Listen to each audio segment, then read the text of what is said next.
visual people, and that's where the field started, was started from that perspective. Well, we'll exercise our rights to look at the world from a different perspective. Yeah. So, but anyway, that's interesting. And I wonder if our new people coming into the field today have that psychology background. I think No. And I wonder, are we missing something? Is there Very much so, in my view. Lost because we don't have that perspective. Yeah. I think that's the.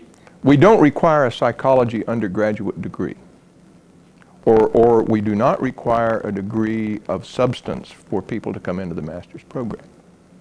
And so they can come in here from English literature or any place with no prior training in science and no prior training in technology. And you obviously can't take people who come with no background as far as you can take people with background. I mean, that's Well, certainly for research and academics, it seems like because our field is moving into an area of business and industry more than education. I wonder if maybe this is one of the reasons is the people that are coming into our programs, their training is not. They don't have interest in academia. They're not trained. and of course that's the market. And I remember vividly when we changed our emphasis from an academic preparation to a commercial preparation. It's something that you can now. Okay. One of the things about what we're going to do here is you can stop at any time. I'm going to follow your lead. Mm-hmm. And so I'll just keep asking questions. I'm not going to break unless And if you don't like the way you say something, we'll just stop and we'll just say it again. We'll redo it. Good. We can Got it. This He knows is all that. He's been around. this is completely about it's not. We can take as long as we want. We don't have. We can talk on any subject. We can redo things. We don't have. We can. I guess that flexibility is what I'm trying to say.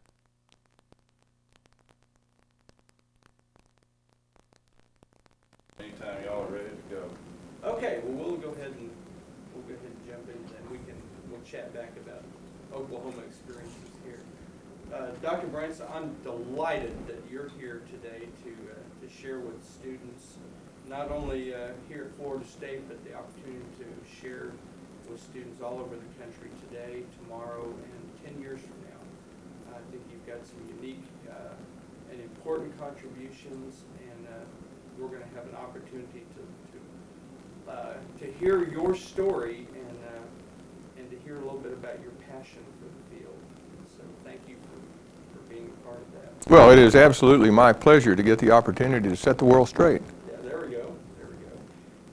I guess I would like to start out. Tell us a little bit of, we're all on journeys, and tell us a little bit about your journey. I guess to start where you started from, and just a little progression of how you got to Florida State. It's a very interesting question for a number of reasons. I was in high school, and I had an aunt who was a school teacher in Oklahoma City. We had a long conversation once about where I was going to go to school, and she was a student at the University of Oklahoma from time to time. I chose to go to what was then called Oklahoma A&M College, now called Oklahoma State University. After we had been to the university to look it over, and she helped me do that, on the way home, she looked over and said, "Robert, I'm not sure you're college material. You really ought to consider a career in the military." And I said, "Well, thank you very much, Aunt Gertrude, but I think I'm going to take my chances." I had friends who had gone to the university and had those people in class when I was in high school, and I thought, I believe I can make it. I believe I can make that. I went there as a major in speech. I wanted to be a sportscaster. I'd had a lot of experience doing that in high school and local radio stations. And one of the requirements in the Arts and Sciences program was that you had to take a variety of courses. And one of the courses I took was an introductory psychology course with a fellow whose name was Gordon Pred. Gordon was an excellent instructor and inspirational. He later became a practicing industrial psychologist in Cleveland, left the university. But after taking the first class, I decided I wanted another class with him, and I took the first course in industrial psych with Gordon Pred the following year. And by the time I had finished that class, I'd pretty much made up my mind that I didn't want to do any more football games, that what I really wanted to do was pursue psychology as a profession. And so that's what I decided to do, but I was invited to the Navy. This was in 1952 to serve during the Korean conflict. And so it's one of those invitations one could not then refuse. I chose to honor the invitation, and I served in the Navy.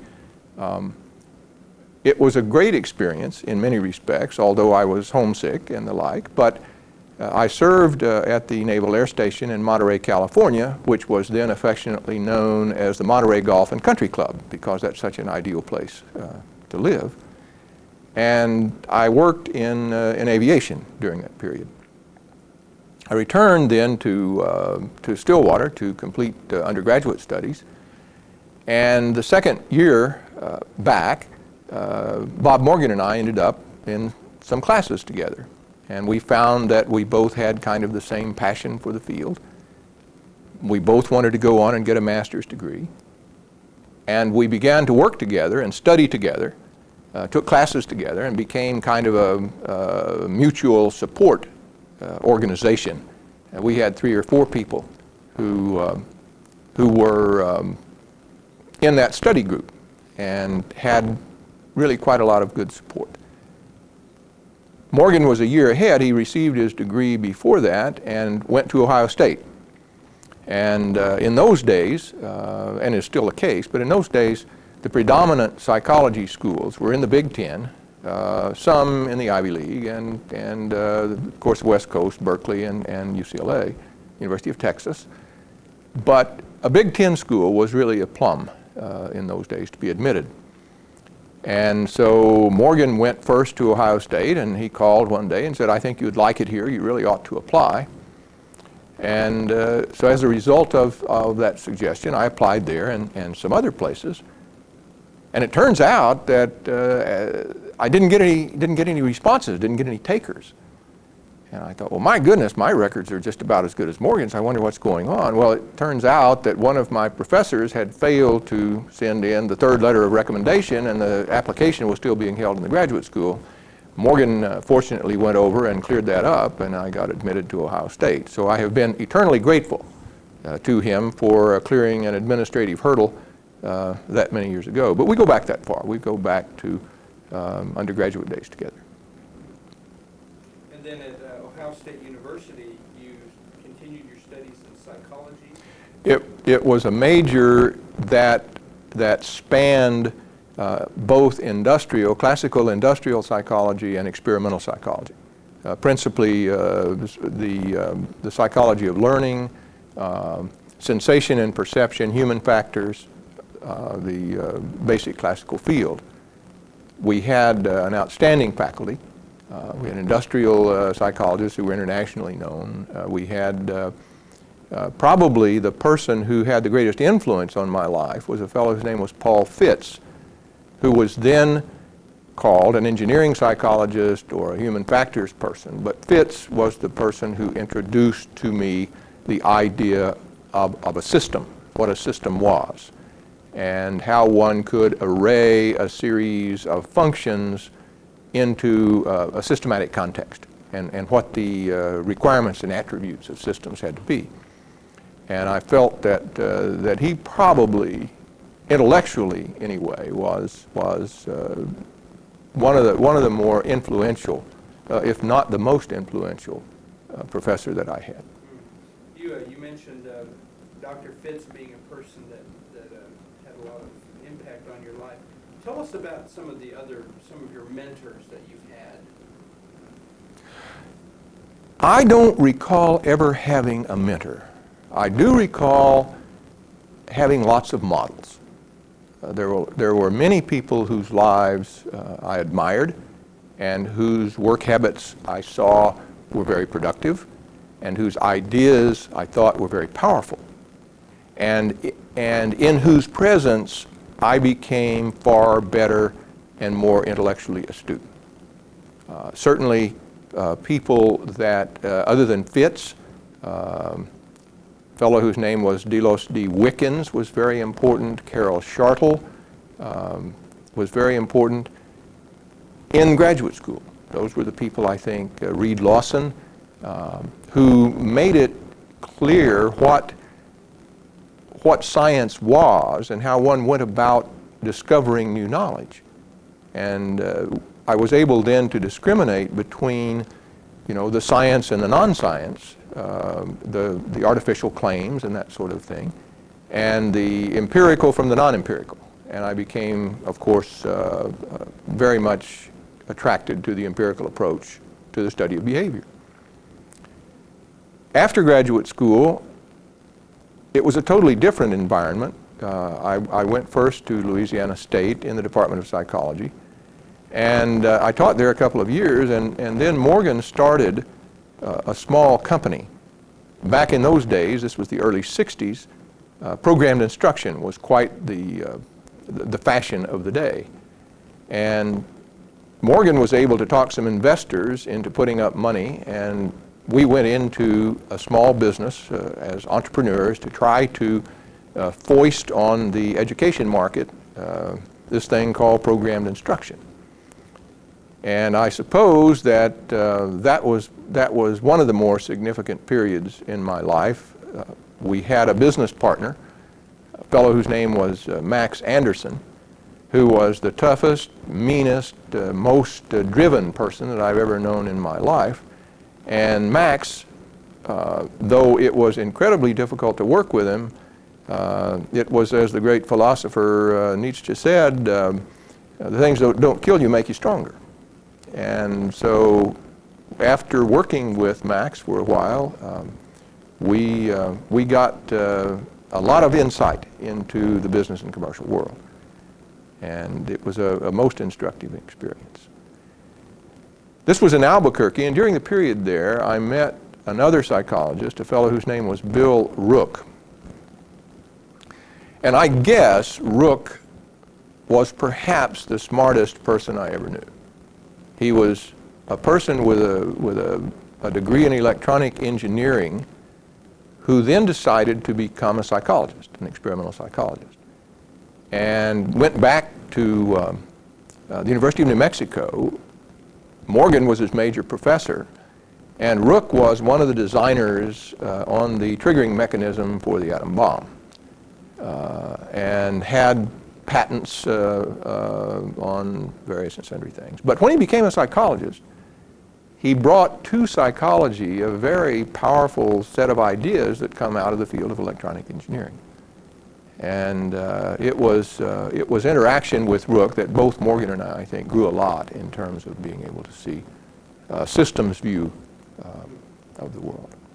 So I would say those people, Morgan, Max Anderson, Fitz, probably Sidney Pressey also was very inspirational. I served as his graduate assistant for a while, and I was very much a Skinnerian in those days, a right-wing behaviorist, analysis of behaviorists, not just a clean behaviorist, but one of those dirty kind. And I didn't really agree with Pressey. But you see, this was long before the research on adjunct questions and the Ernie Rothkopf work and others. And of course, Pressey was into adjunct questions in the late 50s, early 60s. So that was a good lesson that there really are different perspectives on how one can go about solving a problem.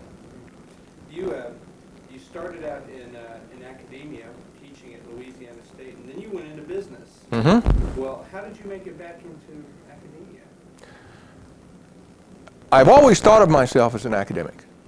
I wanted to be an academic.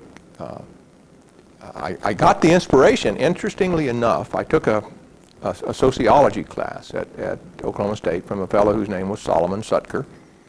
And he was taught a class in industrial sociology, the Hawthorne studies and things of that kind. And at the conclusion of the course, he said, Branson, you know, you really ought to consider an academic career. You might just make it. And I thought, well, what do you mean I might just make it? You know, but he was really the first person who suggested that maybe that would be a good occupation. After going into business for ourselves, we never did make any money, and so we got fired. And as a result of that, Morgan went to work for Litton Industries.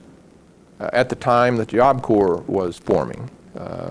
President Kennedy and then subsequently President Johnson's Great War on Poverty. And we were both involved in the Job Corps program and economic opportunity programs for a while.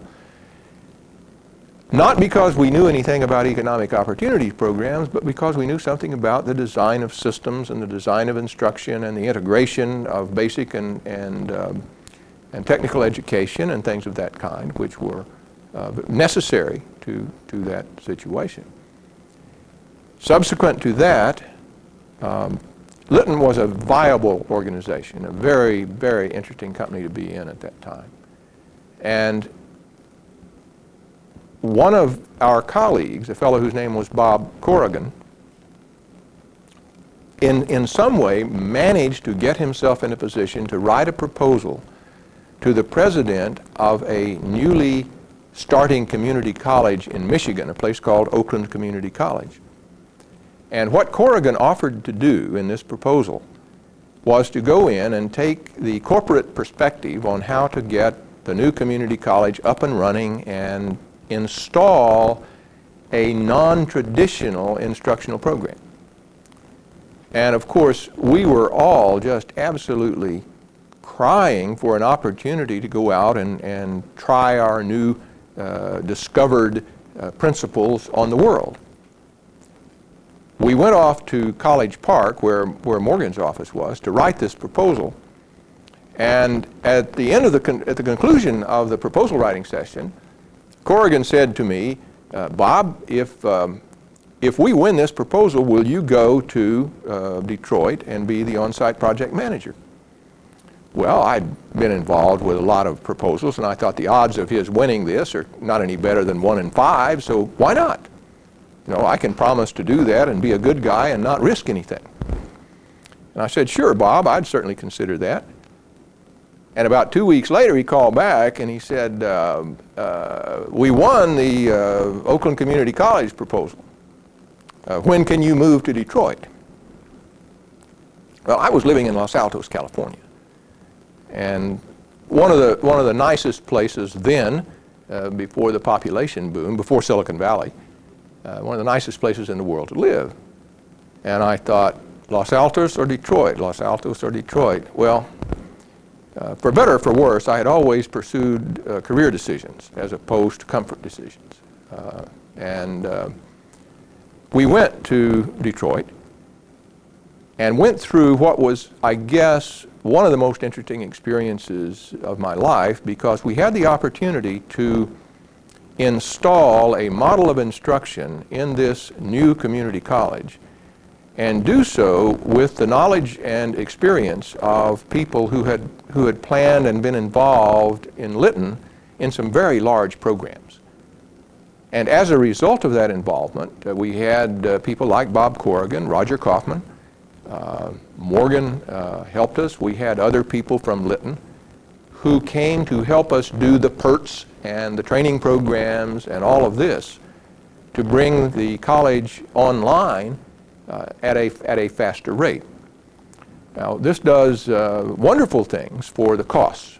That is, if you can start enrolling students earlier, then you have satisfied really, and so the college was brought online a year earlier than had been promised to the taxpayers when they voted it in, and probably set a record for the time between the conclusion of a successful election to the actual enrollment of students and the beginning of classes. Oakland wanted to use a systems model, and the delivery mechanism that they chose was one that had been developed by a professor at Purdue whose name was Sam Postlethwaite, called the audio tutorial system. This was, you understand, in the early 60s, and information technology and computers and all of that were not possible. And so what we did have were tape recorders.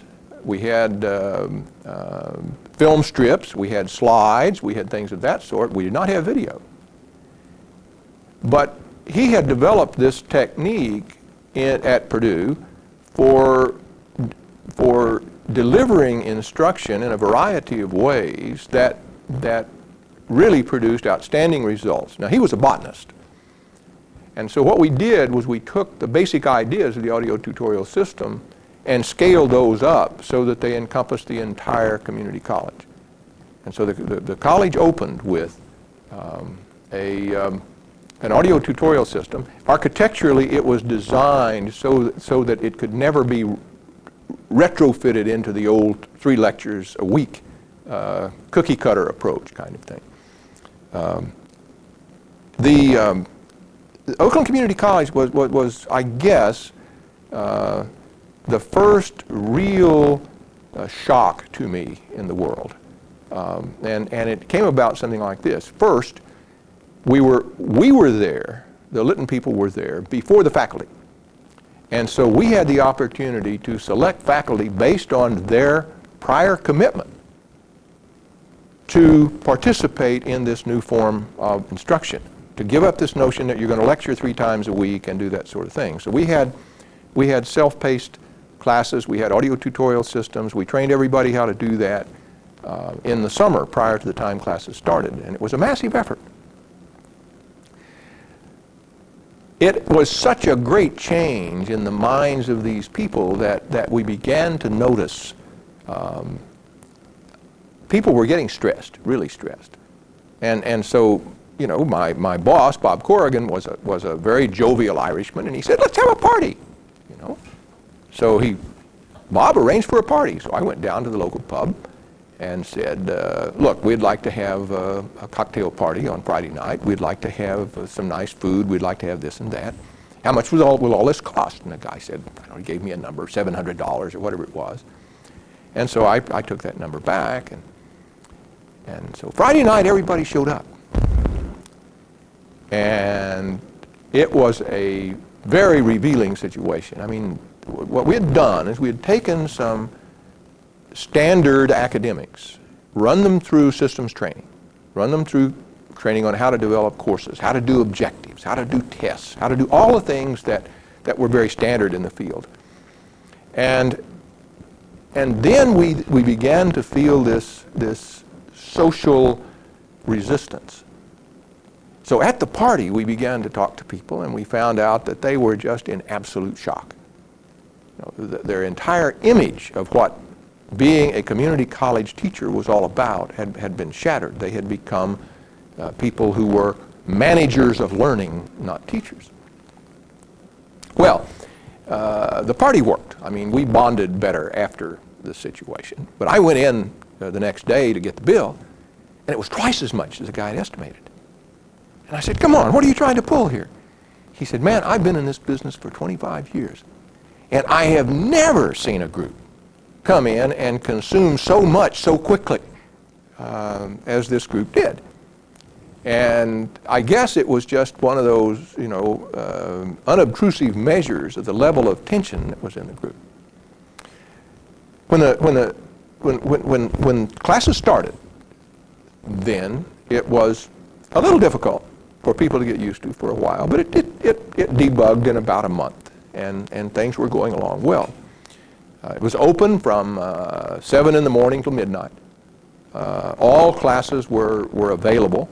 They had, for example, a social sciences learning lab. They had about 50 carols in it, 50 tape recorders, slide projectors, and all that. And so the students would come in, and they would go through these self-paced lessons, meet with the instructor when they needed to. So in an inspection round, I went through the lab one night about 9 o'clock, and and said hello to the instructor, and I walked around the lab. 50 carrels in the lab, 48 of them were occupied. Of the 48 occupied, 47 of them, the students were on task. One student was writing a letter, but her book was open. She was just, I guess, taking a break and writing a letter or something like that. And I thought, you know, this is just wonderful. It's marvelous. This is exactly what's supposed to happen. You know, people are supposed to come in, interact with the material, do all that sort of thing. When they need the instructor is there. So I went to the professor and I said, Chris, how are things going? He said, just awful. I looked around the room and I said, but all of these people are working really hard. And she said, yeah, that's right. And they don't need me. I said, what do you mean they don't need you? She said, they don't need me. I've been sitting here an hour, you know, reading a book and that sort of thing, and nobody has come up with a problem or to ask any questions or anything like that. So that sounds like success to me. Well, about a month later, I happened to see her in the coffee shop, and she said, I just want you to know I'm leaving. I found a job at XYZ Community College, and I'm going back to a situation where I'm needed by the students. And so that, I think, was a really incredible revelation that there are people who have self-selected into the occupation who are so dependent on the students to define themselves that not everyone is suited for that kind of work. And I was not really prepared for people to have that much of an emotional reaction to a well-designed and effective system. Now, you know, was it the end of the world? Of course not. But it was for its time, it was clearly the state of the art.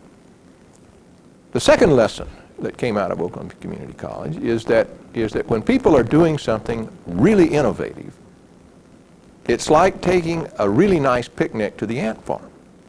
People come and visit, and they come and visit, and they come and visit, and they go and they tell other people about the story. By spring of the first year of operation, we had lost 2 vice presidents because the raiders came in and said, if these guys know how to do this, we're going to make them president of our institution, and they can do this kind of thing for us. And losing those 2 vice presidents was very critical because it had taken us a long time to get everybody kind of shaped up to the point as the team, and you really needed teamwork to get this thing done in those days, we started losing our best players. That was a difficult thing because we couldn't replace people with the same quality of folks that we lost. Not that they weren't equally intelligent or hardworking, but to go through that year of training. And of course, a new vice president does not want to be trained. They want to come and do their own thing. And so we had a lot of difficulty in replacing administrators at that level. The third shock, and this is where I first really got interested in change management. The president of the institution had been a very powerful factor in the design and the implementation. He was an extremely good politician. He was a responsive educator. He listened to his staff. I mean, I had a lot of admiration for his ability. PhD from the University of Michigan in ed administration, I believe. But one day he went back to Michigan to a football game. And in the meeting of old alums, he ran across his classmate who was president of a community college out in Grand Rapids. And this president said, Jack, I challenge you to a football game. Well, A, Jack didn't have a football team, and B, the other guy knew it, and 3, Jack had been one-upped. And he couldn't stand it. I mean, his macho simply couldn't let him handle the fact that this guy had a football team and he didn't. So Jack came back to the board and he said, I want a football team. And the board said, we really don't think that's a good idea. And he said, I really want a football team. and they said, we really don't think that's a good idea. If I don't get a football team, I'm going to leave. We really appreciated all you've done for the college, and we will remember you always, bon voyage. Now, he was shocked to realize that he was expendable. But here's the nuance. Here's where the system is going to beat you. I want you to remember what it's like when you get a bite or a scratch on the back of your hand. All of a sudden, it hurts, and then it scabs over, and then it goes away, and after a while, you really can't tell it was ever there.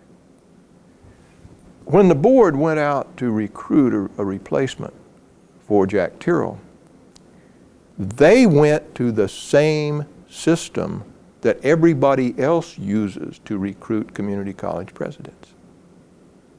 And there was a ritual that people went through back in those days. This is before equal employment opportunity and advertising of jobs and all that sort of thing. It was a good old boy network. Well, the next guy in line on a good old boy network was a fellow who came in to take over the presidency, who had his own theory of instruction.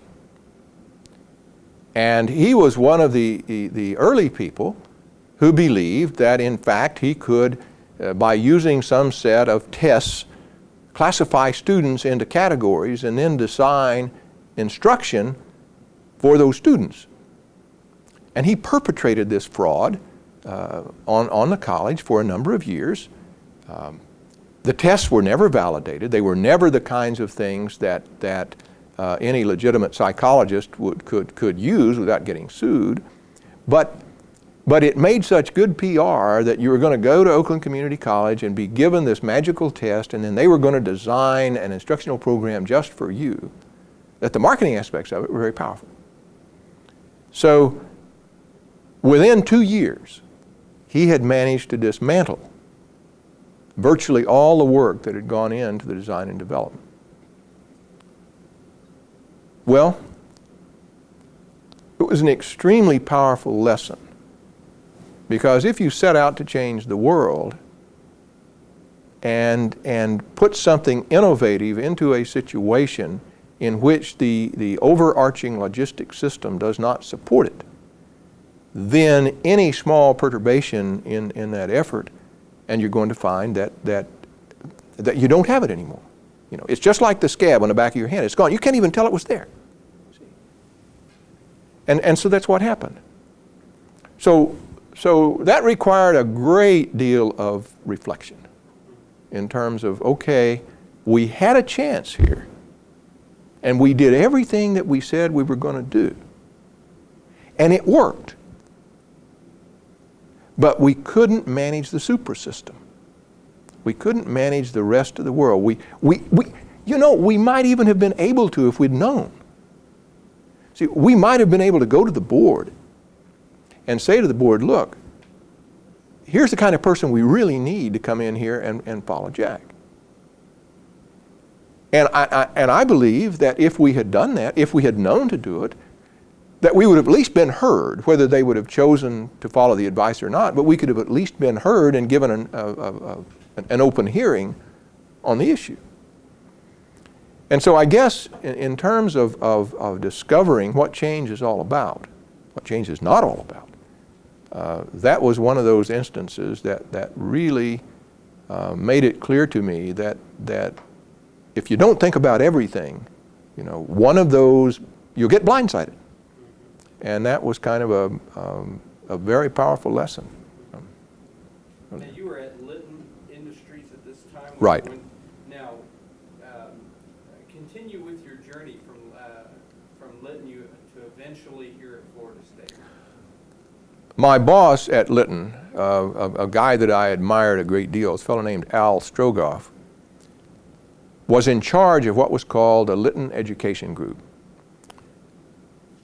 In those days, Litton was the highest flying corporation in the country. They had 13 years of consecutive quarterly increased earnings. and their stock doubled and split, and you could walk into a brokerage house any place in the country and say, I'm an employee of Litton Industries, and they would almost get down on their knees. I mean, they were the Wunderkinder of the day, Roy Ash and Tex Thornton. We operated this Job Corps Center in California called Parks Job Corps Center. And the director of the center was going on to another job. And so Strogoff called and said, would you like to go out to run parks? And I'd been there before as a consultant, worked a lot of times. And I thought, yeah, I'll give that a try. And so I left Michigan and moved back to California, and which is where I wanted to be, and took over the management of parks. This is in the period 1967 through 70, and it was a very violent period in terms of race relations in the country. The free student movement, free speech movement at Berkeley was very powerful. The Vietnam War was causing all kinds of trouble in the streets. And we had a job of taking high school dropouts and trying to convert high school dropouts into tax-paying citizens. People that you could bring into the center, give them some basic education, give them some counseling, give them some vocational education, and then place them in jobs that were better than serving French fries. That was the goal. Certainly the difficulties and violence of the community spilled over into the Job Corps Center. It was an incredibly challenging task, the most difficult assignment that I've ever had. We had 2,200 high school dropouts and a staff of 800. We had younger kids, 16, 17-year-olds, that were very difficult to manage. We had a staff, a multiracial, multi-ethnic staff that was at each other's throats. We had all kinds of difficulties. We had a strike. The American Federation of Teachers went on strike. Even though they were not the bargaining agent, they managed to get people to go on strike, and that was an incredible challenge. I bring this up because of a lesson. When they went on strike, they were very ugly. I don't know whether you know this or not, but when unions go on strike, it isn't necessarily the people in the job classifications who's on strike that walk the picket line. That is, the pickets are picked out of the hiring hall. And so what we got out there as pickets were a bunch of longshoremen who were out of work.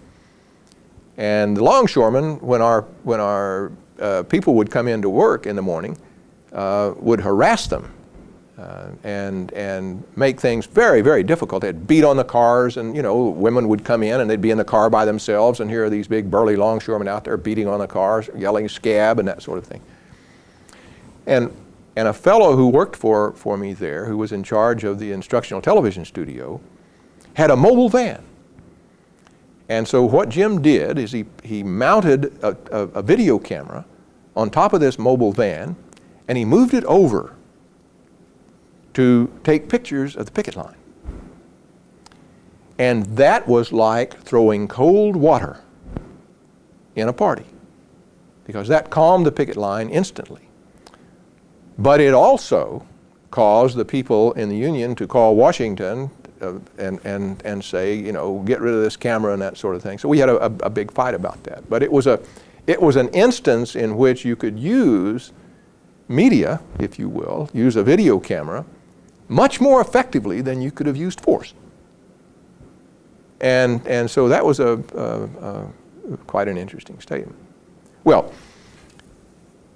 later, Morgan was then with the U.S. Office of Education and doing some very good work there.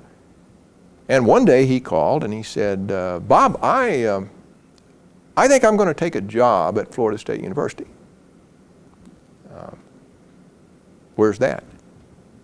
Well, that's in Tallahassee.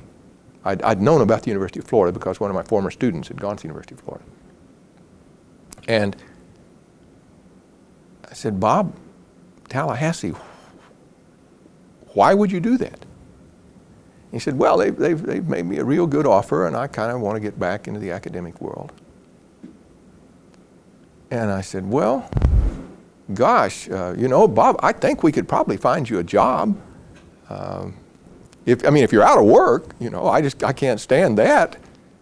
No, he said, I'm going to take this job. So he came, 1968. And he called a few months later, and he said, well, I'll tell you now what I didn't really know for sure then, but I have been given by the president or the dean, I don't recall, 5 full professorships. This was Stanley Marshall, who was then president of the university. And Marshall said, I want you to start the best academic program in this business. You know, I want it to be the prime program that in the world. And Morgan effectively said, well, I'm pretty good, but there's only one of me. And Marshall gave him 5 full professorships to start the department. Probably the last time that's been done since then. And he said to Morgan effectively, you find the best people and let me worry about where to find the money, which is probably the last time that's been said before. I mean, since this. And so Morgan called, bragging about this, of course, and he said, I've got these 5 full professorships that I have to fill. And let me tell you who I'm going to hire. I'm going to get Gagne, I'm going to get Les Briggs, I'm going to get Tori Espenson, and he kept listing these people, all of whom were really, now, Gagne's at Berkeley. You know, any psychologist who really wanted to go to a prime school would want to be at Berkeley. I mean, that's top-notch institution. Briggs was down in Palo Alto in the American Institutes for Research, and he was doing fascinating work. Esbenson was superintendent of schools in Duluth, Minnesota, and done an awful lot of innovation in the schools. And I thought, you know, I've known Morgan for a long time, and I've known he always had a lot of confidence in himself, but I think he's kidding himself, you know. So he said, why don't you come down and see me? So I came to Tallahassee. Now, I came to Tallahassee when I lived in Walnut Creek, California, which was 20 minutes outside of San Francisco, and we could go to San Francisco and dinner any night we wanted to in 25 minutes. And we came to Tallahassee for a weekend. And I will tell you, I have never felt more comfortable when I felt those wheels come up of that old Eastern Airlines jet getting out of here. I mean, this was the end of the earth at that time. So anyway, I guess in August or early September, he came to California, and he said, he came to a meeting in California. He said, why don't you come over and have dinner with me? He was in San Francisco. And so I went over there, and he said, now here's the plan. Gagne's here, and I want you to help me recruit Gagne. Sure. So after Gagne got through speaking, he said, why don't we go up the room and have a drink, Bob? Yeah, I'd be glad to. So we went up to Morgan's room and sat down and had a couple of drinks, and we started talking about the wonders of Florida State. And every conceivable sales pitch, you know, I mean, if the Federal Trade Commission had heard the kinds of things that we said, we'd probably both have been indicted. But at the conclusion of which, he said, well, he said, I'm going to think about that. He said, I can't give you an answer tonight. He said, my dean's in Australia. But as soon as I can get in touch with him, I'll let you know. I couldn't believe what I heard. He didn't say no. 2 weeks later, he called Morgan and he said, Dean's back in town. I told him I'm quitting. I'll be down there next year. So Morgan called and he said, well, he said, I owe you a drink. He said, Gagne has agreed to come. Now, this was so far from my conception of what was possible. Now, I knew Morgan was good. I mean, he could talk his way into or out of anything, but I had no idea. So it was not more than a month later that he called and he said, well, I just signed Briggs. And then another month goes by or two and he calls and he said, well, I got Espenson. And then he had somebody else, I don't remember now who was in the wings. And finally, we moved from September into the spring, and he called in March and he said, okay, he said, I got one of these jobs left. Now, either you take it now or I'm going to find somebody good. Boy, that was a tough one, because I was living a charmed existence in California. I had a consulting practice that was very lucrative. And the disadvantage was that my home was in California and my clients were in New York and Washington. And so it meant a long commute every week, which was very devastating. And so I pondered that, and I decided, you know, if I don't go now, I will never get back into the university.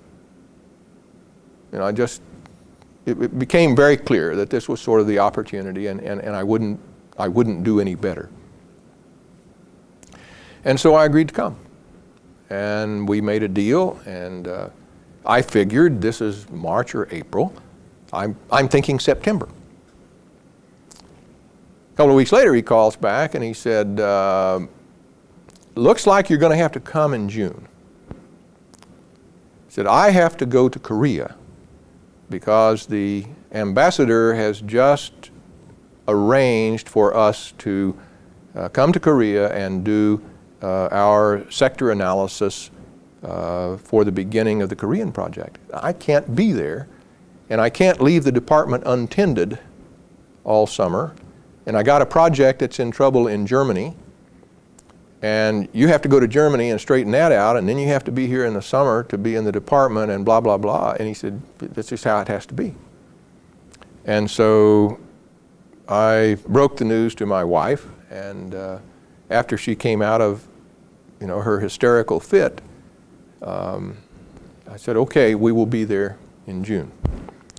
And so this was June of 1970. I walked into the San Francisco International Airport. I handed the guy my Bank of America card. I said, one way to Tallahassee. Now, I figured to be here about 5 years, you know, to get reintroduced into the academic situation and then go find a job in a somewhat more pleasant place to be. You don't know what it was like then, because we have a nice city now. But it was a country town. You couldn't go to lunch because there was no place to go to lunch. You either went home for lunch or you brought your lunch. Those are the choices. I don't even think you could go to the student cafeteria back then. I mean, it was not catered in those days. And it was a grim place. The only redeeming social value was the incredible power of the people that you got to work with and the kind of programs that you could work on. And it was, though a difficult move, I took a 50% cut in pay to make the move, and had to pay for my own move, which in those days from California was about $10,000. You know? And I say that story because many times I hear graduate students say, well, I think I'm going to go out and work in business and industry, and then I'm going to go back to the university. And my instructions are that unless you can earn enough to save a huge cushion so that you can live off that cushion until you can readjust yourself to living on an academic income, that I believe you're kidding yourself. That your debt structure and your standard of living and so on will be such that you will not be able to go back. If you don't have money, if you don't have other money that will allow you to cushion yourself back into that reality. And so I would certainly urge any graduate student who thinks that they can go and work for General Motors or Anderson or somebody like that and then go back to the university, you know, that is going to be a difficult transition.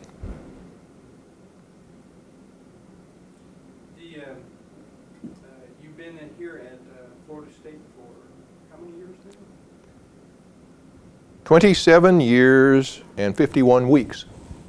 27. And during that time, I'm sure you've seen numerous things. I bet you've got lots of amazing stories about the people you've worked with and about the field itself. Share with us some of the stories about our field. Well, I don't know most of the stories that I have. I will tell you a little bit of humor. In the early days, we had a lot of people. We had all the people I've already talked about, and Duncan Hansen, and a lot of other folks that were really outstanding researchers and psychologists and people in the field. And we had a lot of parties in those days. And in one of those parties, which we had the faculty and some guests from out of town, was a fellow named Lloyd Homme, who was very famous in behavior analysis and programmed instruction. And another fellow whose name was Jim Popham, who is at UCLA and is known for evaluation and other things. They had been here on a seminar. And so we had a party in their honor. In those days, one of the forms that our parties took was to have a hymn sing. And we were at Brewer's house one night, and everybody was sitting around, and Mary Beth was playing the piano, and everybody was singing, and we got our hymnals out and started in, about 11 o'clock into singing the hymns. I must say this was not a religious exercise. This was a bunch of country folks letting their culture hang out, if you will. But about 30 minutes later, I saw Lloyd Homme sitting over on the couch with Popham, and he looked at his drink, and he looked at Popham, and he looked back at his drink, and he took a sip, and he said, "Jim," he said, "when I get back, I'm going to have to tell people what happened when I was down here." He said, "What are you going to say?" And Popham just died laughing. He said, I'm going to tell it just like it happens, and nobody will believe it." So, but that was a very common form of release in those days. We had a lot of fun doing that. I guess the real excitement of the day was being involved in the kind of programs that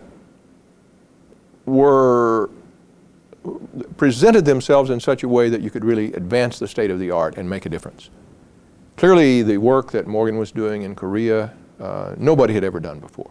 I mean, it was just, in a sense, it was fortuitous that we were able to attract the kind of team to go there during that summer who could look at Korean education from such a variety of perspectives. I think, too, it was a slightly different world in those days. For example, we had 15 federally funded fellowships, PhD fellowships, that students could apply for, and reasonably qualified students could expect to win. And we had lots and lots of assistantships, and we had research money from the Air Force and from the Office of Education and from the National Science Foundation, a lot of different places that you could literally do research in the field. It was in many respects a very grand time. It changed, of course, as through the 70s, really. It changed from the point where you could do research for its own right to the point where you had to get programs and embed your research in the context of operational programs. That is what's called O&M money, or operation and management money. You had to find ways to embed research in programs that were going to produce a product for its own right, and not research that would produce reports and that kind of thing. And we were able to do that. We had some success in the Army. We had a lot of dissertations that came out of work that we did with the Army and the Air Force and other organizations. We had a program in Germany that the intent was to convert an elementary school that was run by the Department of Defense to a systems perspective. And again, it was one of those things. We learned some of the things that do work and a lot of things that don't. We learned that you can't do anything at a school level. You cannot do anything really systemic at a school level. And I think that it certainly is knowledge that is counter to the prevailing point of view in the College of Education, but regardless, that's not, it's just one of those things that I'll talk more about why that is true in a little while. I think we got involved for a long period of time with the Army, and we designed a training system for the Army and Navy and Air Force, Marine Corps, that was called the Inter-Service Procedures for Instructional Systems Development during that period.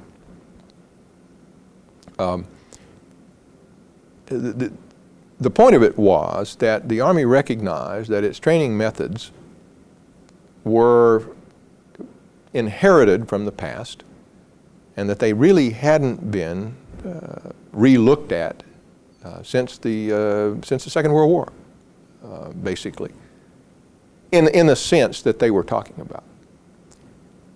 We started to work with them in '73 or something like that, and in about 3 years we were able to publish a set of manuals that were intended primarily to establish a model for the design of training for procedural tasks. About 95% of all military tasks in the first enlistment, which is of course where the big training problem is, are procedural tasks. Do A, do B, do C, or if then kind of things, but they're all procedural tasks. So the Inter-Service Procedures for Instructional Systems Development were published as a guide to the military for designing instruction and conducting training in procedural tasks. That was important. It was important because it gave us a lot of reputation. People began to recognize that you really could influence large organizations if you could get your hands in the right place. You could turn the ship in some respects. Two things happened there that I thought were very instructive. We had a fellow over at Fort Benning at the Combat Arms Training Board whose name was Wes Roberts. And Wes Roberts was a major, a reserve major who was on duty over there when we delivered the final versions of these manuals. Now, the difficulty in trying to influence a large system is that we might deliver those manuals to one unit, but if that unit can't get them disseminated throughout the system, it's worthless. Roberts was smart enough to know how to get new training literature included in the logistics supply system. And what you do is you find the right form and you fill out the form and you get it signed by the right person and it's done. I mean, it's that simple. It is not easy, but it is that simple. Now what that did is that it ensured the supply of these manuals beyond the term of the current commander. That the decision as to whether to keep the manuals in the supply system was based on what the supply system then thought, not on what the current commander happened to have in mind. And so that was a bureaucratic coup, I thought, that was really worthy of public mention. The most difficult thing is, as we've talked about before, is installing something that can survive the current command. In reading papers and presenting those documents throughout the Army and professional meetings, we ran across some people, a fellow whose name was Ed Shriver in Alexandria, Virginia, who had a contract with the Army to do what was then called Integrated Technical Documentation and Training. And the point of this is that the combination of the Integrated Technical Documentation and Training program and the IPISD program, one of the senior officers in the Pentagon then had the procurement people specify those manuals and procedures in all procurement projects. It became known shortly thereafter as Military Standard 1379 Delta. And that was a controlling document for a long period of time. What that meant is that any contractor who built training materials for the military had to follow the procedures that were set forth in the IPISD manuals.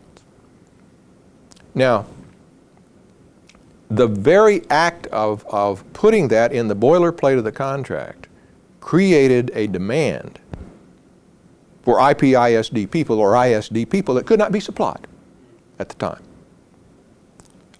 It was for the first time we had far more jobs available than we could possibly fill.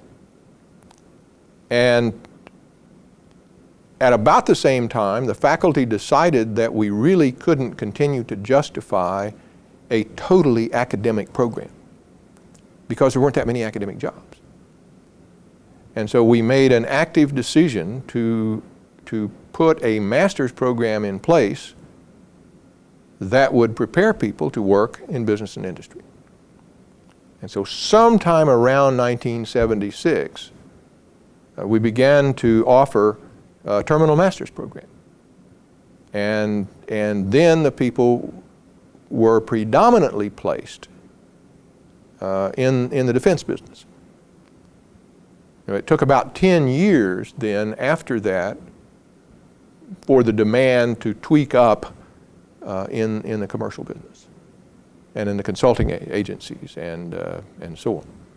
So we noticed that once you could spread that word, and I don't mean we were spreading the word, the Army, the military was spreading the word to all the contractors.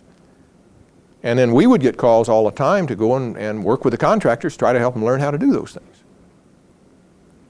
So it turns out to be a logistics issue as to how one can fit our work into existing organizations and sustain it. Anybody can go out and work with a school or a military unit or anything like that, and as long as they stay there, they can probably keep things going. But that's no trick anymore. I mean, we've known how to do that for 30 years. It's a matter of how can you build into the environment the culture, the logistical support that will keep something going once the project is over. And I have to tell a little story here. One of our colleagues in Albuquerque, a fellow named Skip Cornell, who was with Teaching Machines Incorporated, was an entrepreneur. And Skip bought a nightclub. And Skip was he hired a band, he did everything, and we would go over there from time to time and have dinner. And by golly, every time we were there, the place was crowded. And so one day I was having lunch with Skip, and I said, "Gosh, Skip, you must be making a ton of money in that nightclub." And he said, "I should be." And he said, "One of the things that I've learned is that there are 270 ways for a bartender to cheat the owner. And I only know 267 of them. And I'm losing my shirt on the bar." And I think finally what he discovered was that the way that the bartender was beating him is that the bartender, instead of stealing from Skip, would come to work every night with his own bottle of gin, bourbon, and scotch. And he would take the markup. He would go to the liquor store and buy a bottle of scotch for $10 and sell it a drink at a time at $2.50 a drink, and he would make a ton of money. And Skip would lose the revenue and never even know it was gone because he was never missing any inventory. And so I've always liked that story that there are 270 ways that a project can go wrong, and we only know 267 of them. And that doesn't mean that they're all going to go wrong, but some of them will. That's. You've told us a little bit about your work with school and school, but you've done a lot of work in school reform.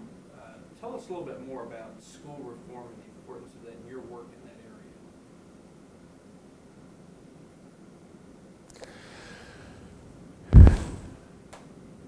area. In the early 80s, we had a report that came out of Washington, which is called the Nation at Risk Report. The Presidential Commission issued this report that said schools are in trouble and something must be done about it. And we studied the report at some length. And remember now that we had just come out of this experience in Korea in which Morgan had raised the performance by 25% across the board in Korea.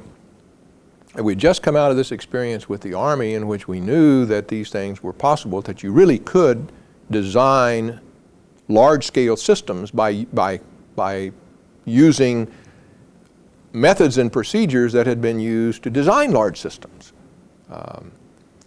And we looked at the report, and although the documentation of the problem, has been a controversy as to whether there's a problem or not. I'm not even going to get into that. But according to the report, there was a problem, and their solution was to do more of the same.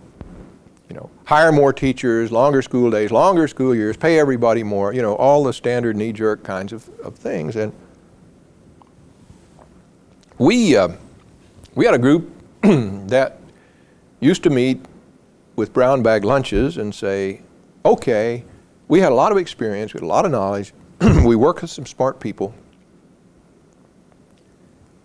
If we were going to design an educational system and we didn't have one, what would you do? How would you go about doing it?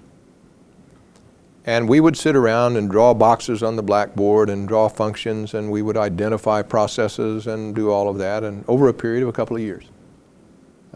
David Salisbury, Gary Peterson, John Mixon, other people around who would come and sit with us at lunch and play. We would invite people from the college and from the psychology department and other places just to come and fill in the boxes. And we had some fairly good ideas about what had to be in place. I looked at a large number of recommendations, a large number of studies. There were then some studies in economics which said that we were increasing our rate of investment in public education, but we were not getting corresponding increase in performance. Now that triggers something. We either have a management problem, that the management is not doing its job, or you have a situation in which the unions are too powerful and causing a disproportionate amount of money to go into salaries, or you have a situation that really needs further analysis. And we looked at all of these issues.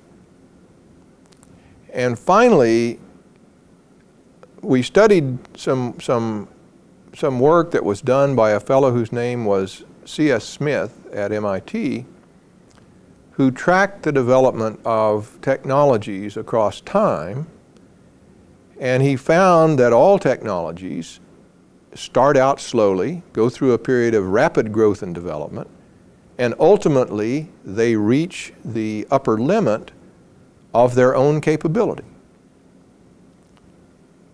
You know, you and I can go into an exercise program, or we can go over at the track and start running, and we'll be real slow, and then we'll get better and better and better, but ultimately we run as fast as we're going to run. We reach our own upper limit. And then if we want to go around the track faster, we've got to change the technology. We've got to get a scooter or some rollerblades, you know, or a motorcycle. We've got to get something. We've got to change the technology. You have to have a new technology that comes in that allows you then to have a better performance. My argument then was that the teaching-centered model of schooling had all of a sudden reached the upper limit of its design capability. That if you pour more resources into something and it doesn't get better, and it's not really a management problem, and you can't really blame it on the people, then you have a serious system problem. And the system problem was that it was as good as it was going to get. And based on that, we made up some scenarios and the like, and continued to pursue this design idea. Ultimately, we had hoped to present it to someone, but we didn't know who. Fortunately, Morgan was invited to serve on the Governor's Commission for the Reform of Education. And Governor Bob Martinez recognized that education could have a significant impact on the economic growth of the state. And so he formed this commission made up of very important people from across the state. And the commission began to undertake the question, what can we do to improve the performance of the public education system? How can we make our kids smarter, if you will? I was invited to address that commission one day down in Tampa. And so I presented this new design that we had been working on for a long period of time. And during the course of the meeting, during a break, there was a fellow whose name is Curtis Peterson, who was chairman of the Florida Senate Education Finance Committee. And he came up to me and he said, Dr. Branson, I said, how much all this going to cost? And I said, well, Senator, if you can't think of investing $100 million to do the research and development, it isn't worth a nickel. This isn't a quick fix. This is not something that you can pull out from under a hat like a rabbit. You know, everybody else in the world that wants to make improvements in their systems and technology has to invest in research and development. You know, and we can kid ourselves in education and think we're going to avoid it, but there's no escape. If you want to make it better, you're going to have to do it on the basis of research and development. Nobody's smart enough to do it any other way. And at the conclusion of that, he said, $100 million doesn't scare me. I spend that much every day. I thought, wow. So we came home and I got out the Florida education budget and I calculated the number of days of school and the amount of the budget. And in fact, he spent $70 million a day. And he said, when we get back to Tallahassee, I want you to come and make this presentation to my committee. So I came back and made the calculation and I said, that's a smart guy, because he figured that for a day and a half's operating costs, he can design a totally new system of education that will get away from that upper limit phenomenon. And at the conclusion of the presentation to his committee, he said, I know you're talking these big numbers. He said, but tell me the truth now. How much can you reasonably spend next year? And so I looked around and I thought for a minute and I came up and I said, $600,000. That's about all we could absorb and build our staff and do those kinds of things without wasting money. And he basically said, 600,000? All right. And so the all right was the signal that we could start the Florida School Year 2000 initiative. Now, I must tell you that the executive staff in the commissioner's office absolutely livid, because we had gone directly to the Senate by invitation, but they didn't know that, and had an appropriation put in the bill for a program that they didn't know about, and the commissioner didn't find out about until after the appropriation had already been made. Needless to say, she was angry.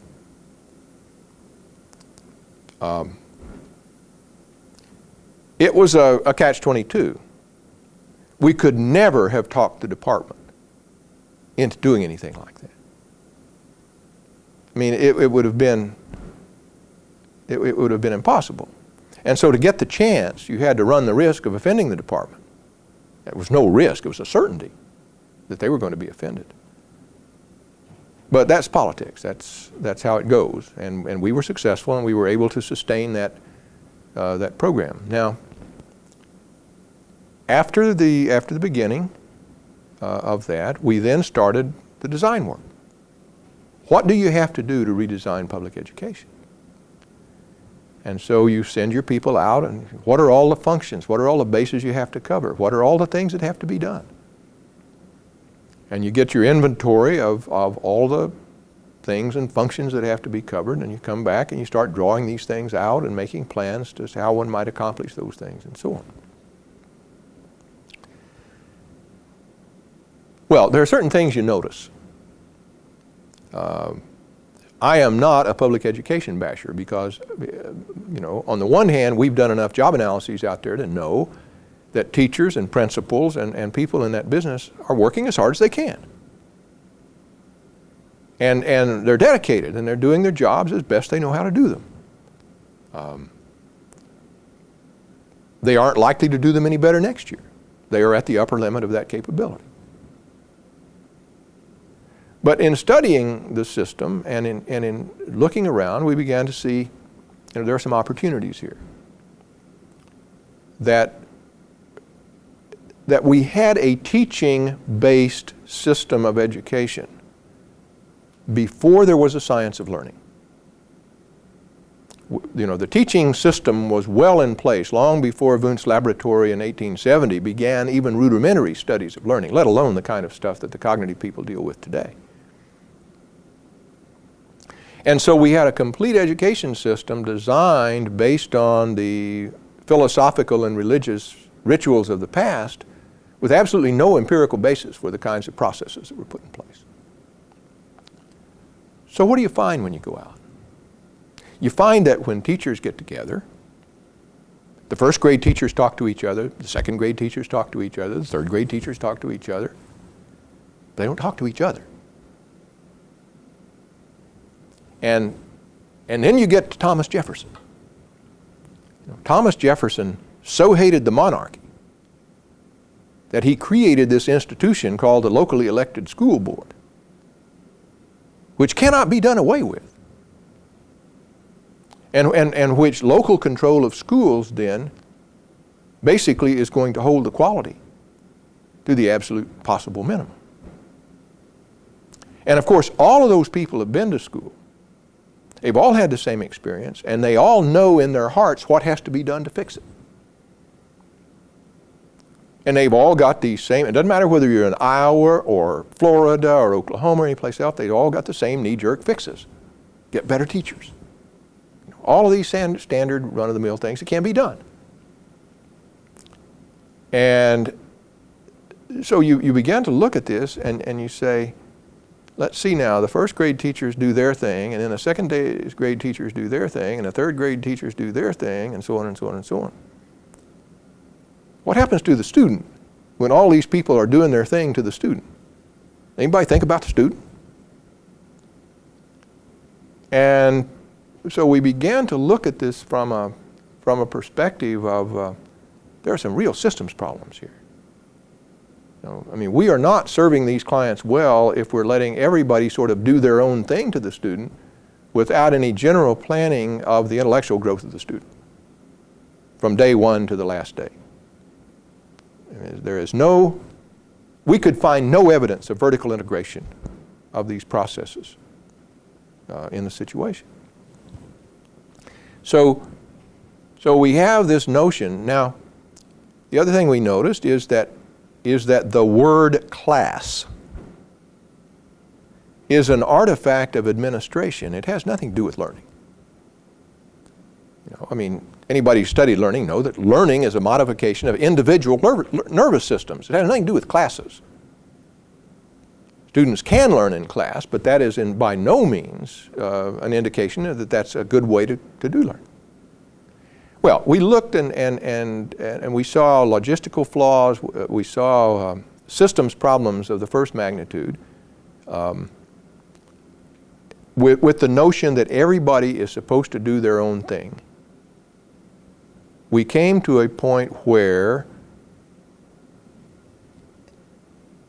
a student would come in, let's say, in the fall, and be enrolled in the lunch program and be enrolled in the library and be enrolled in classes and all and all and all. Sometimes they would have to copy this information 15 times, the same stuff. Now, errors accumulate.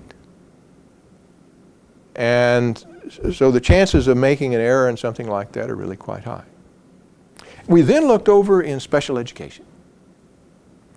And in special education, we found some very interesting ideas. For example, they have a thing called an individual education plan. Every special ed student has got to have an individual education plan. They think of these people as individuals, not classes. And they plan that individual's life, and they do a good job of that. But see, that's compartmentalized over into special education. Regular students don't get an individual education plan. Why? Well, because that's special education. You got a break? Time? Well, let me just throw this out the door.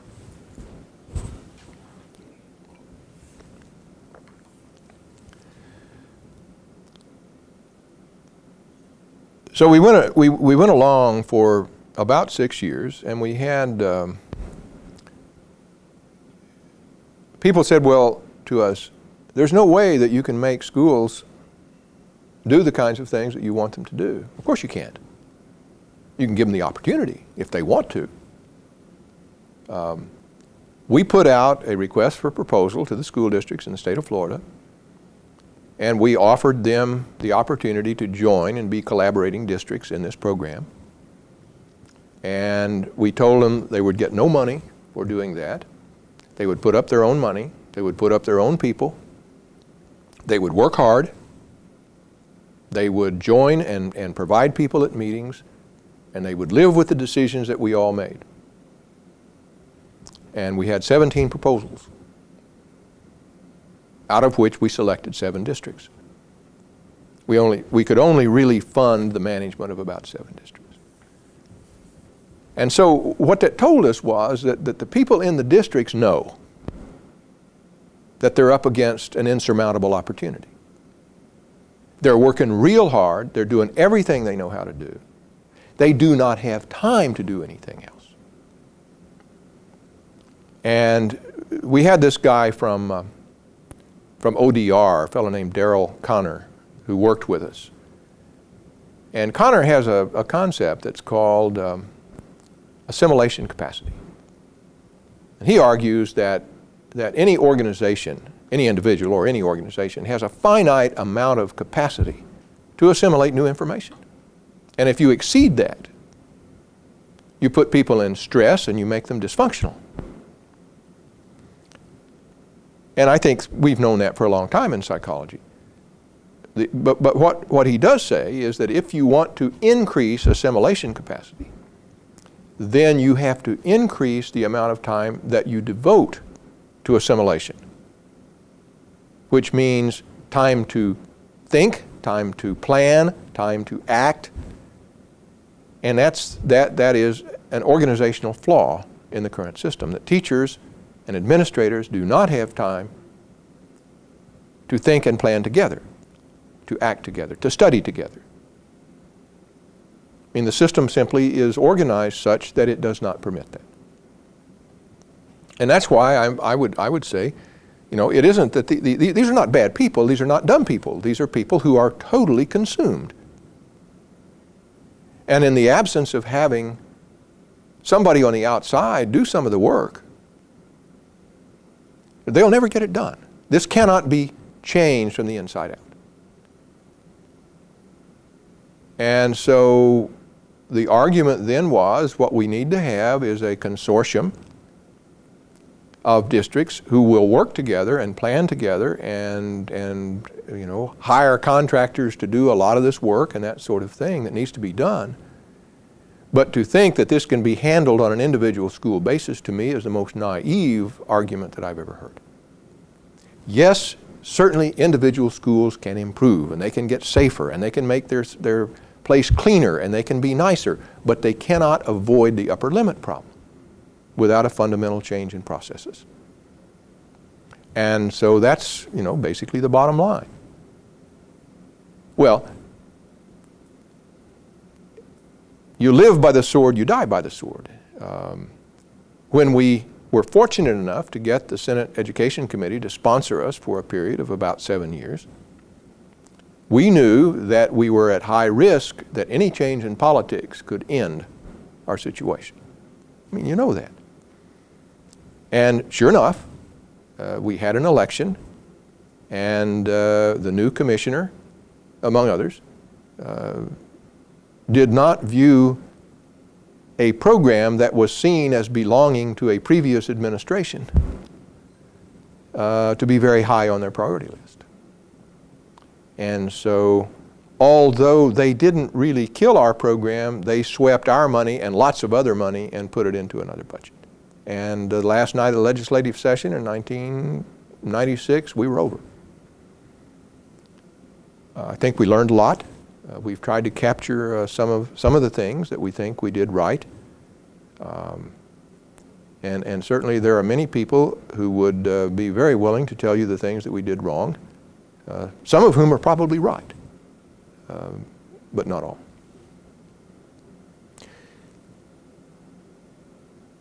I have looked at all of the recommendations that I can get my hands on for how to fix schools. And there are many different camps. There are the people who say we have to give vouchers and privatize and do all that sort of thing.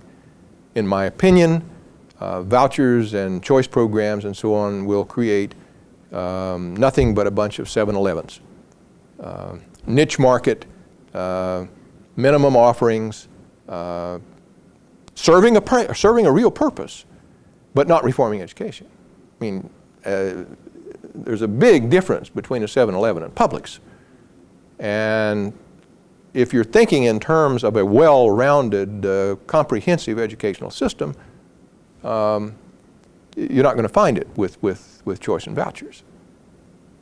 There's a traditional group sponsored by the education establishment, College of Education, the Holmes Group, the national centers, and their idea is we just build better staff.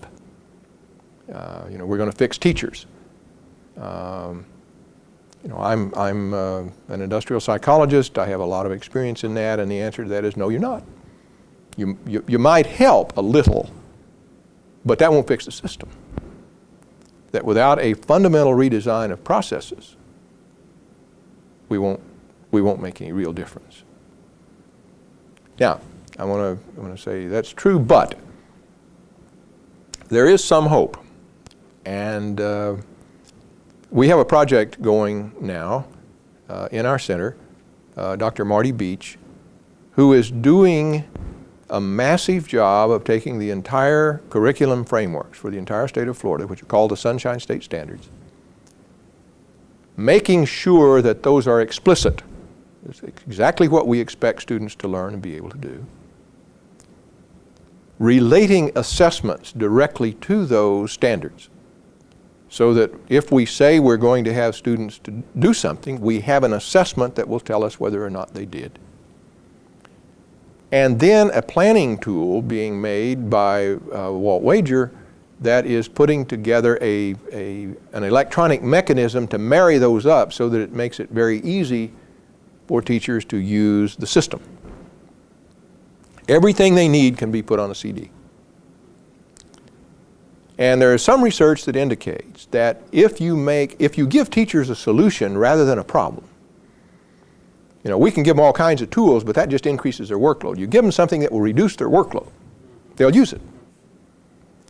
The other thing that there's some folks up in the Tennessee Valley that have done some work on the use of technology, and they find that if you make the technology usable, that the teachers will follow about 80% of the defaults.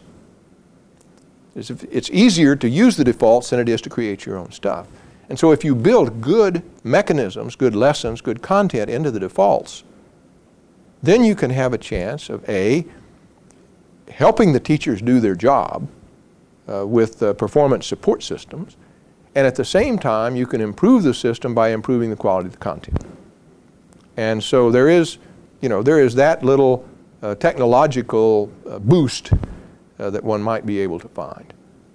Absent that, I think without a major redesign to focus on a learning-centered system rather than a teaching-centered system, that we have reached the upper limit of that. You described yourself just a minute ago as an industrial psychologist, and you're in the field of instructional systems, instructional technology. How would you, and with your background in psychology coming into this program, where would you, how would you define instructional systems today, and how do you see psychology and instructional systems fitting in together? Well, from my perspective, if you look at the world in terms of performance, that the kind of performance that you want people to do as they do their work, there are 7 ways that you can achieve job performance. You have direct management action. You know, they can manipulate incentives and the like. You can have staff development. You can provide people a sequence of experiences. You can have improved job design, improve the processes in which they work. You can select better people. You can train people. You can provide electronic performance support or other performance support systems, or you can automate. Okay? There are only 7 ways that you can do that. Instructional systems deals with 1, training. And so as a means of improving job performance or work performance, if your tools are basically limited to instruction, nothing wrong with instruction. I mean, for goodness sake, that's a good intervention if it's the right intervention. But it's only 1. And so I do not equate at all. Now, many people believe that instructional design is the field, and that's what they do. They do instructional design. But I believe instructional systems or performance systems is the field. And there are 6 other things we ought to be paying attention to if you want to improve human performance than just instruction. So that's a kind of a distinction I would make. Today there's a real debate going on not only here at Florida State but across the country. Programs of instructional systems programs, do they belong in schools of education or do they belong, say, in schools of business? What are your thoughts on this issue? Well, I guess I don't see any reason other than history that they ought to be in a college of education. I mean, we aren't training people in our field to go out and work in schools. There aren't any jobs. There aren't any jobs in districts. The few people that I've known that have gone from our program into the district took jobs that had nothing to do with their training, or they were really totally ineffective in trying to make something happen. And so it's just an artifact that we're in a college of education, I think.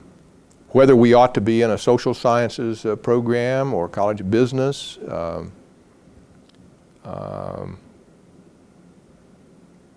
I think it would depend on the institution, but I can't see any reason that we benefit really or contribute a lot now I guess we offer now one course at the undergraduate level in technology or something like that, but we're kind of we're not a very high priority for the College of Education. To talk in a little different vein, you've over the years you've written numerous books and articles, and tell us a little bit, and on dealing with writing proposals and grants on large scale and small scale. Tell us a little bit about the process that you use in your research and the process you use when you're writing.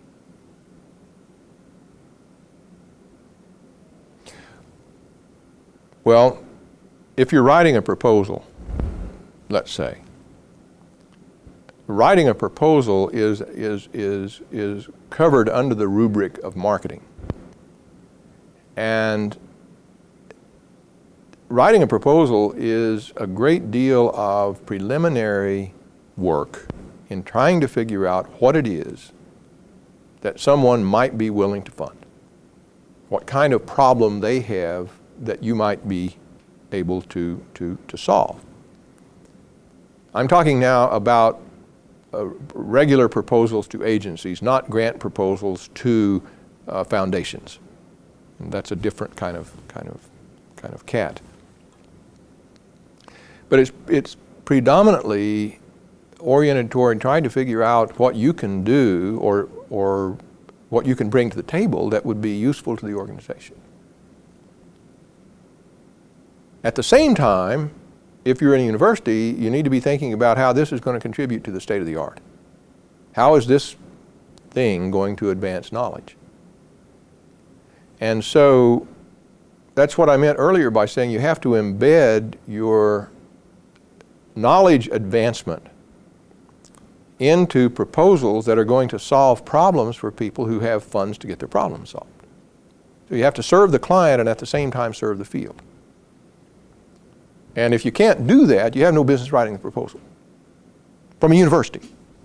Now, if you're in private business, of course, and you offer that service, that doesn't apply.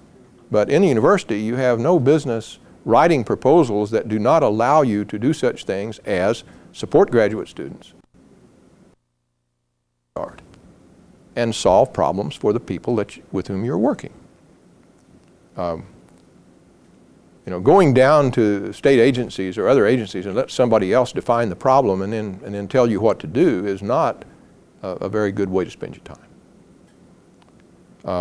So for proposal writing, then, it's all front end. And I think the most critical thing in writing a proposal is to write what it is that you think you want to do, and then have that proposal reviewed by what people call red teams. People who don't know anything about the proposal and who don't know anything about it, they're going to read it cold and give you honest feedback about what it says and what it doesn't say and how good it is and how good it isn't and that sort of thing. Now, getting colleagues to give you honest feedback is like learning to like distasteful vegetables. I mean, most people don't really like crucifers, but they eat them anyway. It's good for them. Red team review is good for you. It's not fun, but it's good for you. Writing articles and the like is a slightly different process because there you have to plan what it is you want to say. And that's your problem, not anybody else's. And so you have to organize your thoughts in terms of what it is that you think you want to say. And you have to gather your resources, find out who said something about this in the past, see what empirical evidence there is, and all of that. Planning occupies a good bit of time, planning and thinking. I like a rule of thumb that says you ought to spend about a third of your time in planning, a third of your time in writing, and a third of your time in editing and rewriting. In training people to do that, you don't have a lot of difficulty ordinarily to get them to do a little bit of planning. Most people fail in the act of planning. They do not spend enough time planning and thinking about it. And then when they write, the writing becomes less organized than it really needs to be. But what you can't do without a whip, really, is to make people edit and rewrite. Because they think of so often writing as an assignment from a professor that they have to do. It isn't something they want to do. And if you can't learn to edit and rewrite, forget it. Most of the journal articles that I review as a consulting editor are rejected for two reasons. They are written so badly that they can't be fixed. Or two, they are making absolutely no new contribution to the field. So a little bit of planning will help you to avoid not making a contribution. And a lot of editing will vastly improve your chances of getting something by the editor that isn't written so badly that the editor can't understand what you're trying to say. And there's no substitute. See, you can't avoid that. Find and cultivate colleagues who will read your papers and who care enough about you to tell you the truth. You know, I have friends to whom I can send a paper, and then I just dread getting it back, because it will come back with red marks on every page, sometimes every line. And you have to fix them.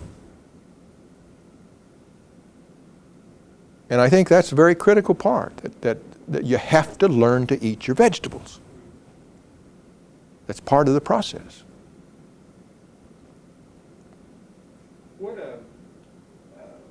advice would you give for graduate students to be successful in our field? First, you have to decide what success is. What do you want? You have to decide the kinds of things that are going to make you happy. And you have to vision yourself as being fulfilled and then figure out what that is. You know, you can say, well, I want to be kind of like old Charlie or Joanne. You know, they seem to be doing the kinds of things that I want to do. That's a good way to look. Look for models. But try to find somebody who seems to be doing the kinds of things that you think you would smile. There are two things that are really important in the world as a human being. Number one, you got to want to go to work in the morning. That's absolutely critical. And number two, you got to want to come home at night. You get both of those lined up, you know, to me, you just couldn't have it any better. That you really want to do what you're doing.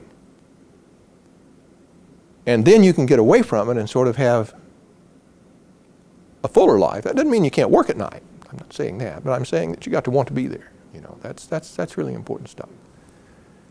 So you have to know what kind of the things, what make you, when you sit and you say, gee, I'm doing this and I really enjoy doing this. You know, I'm smiling. I like to do this.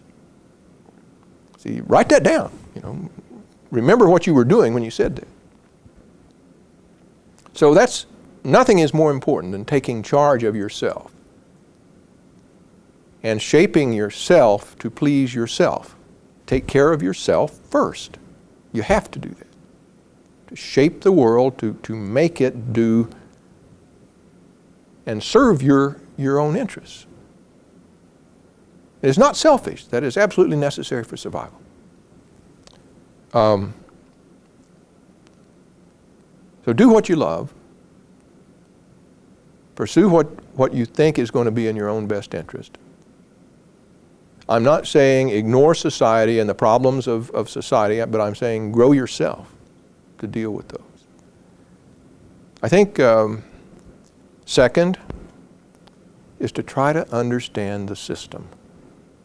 Try to understand what a system is and what its perturbations are and what makes things go up, what makes variables go increase in value and decrease in, how does the system work?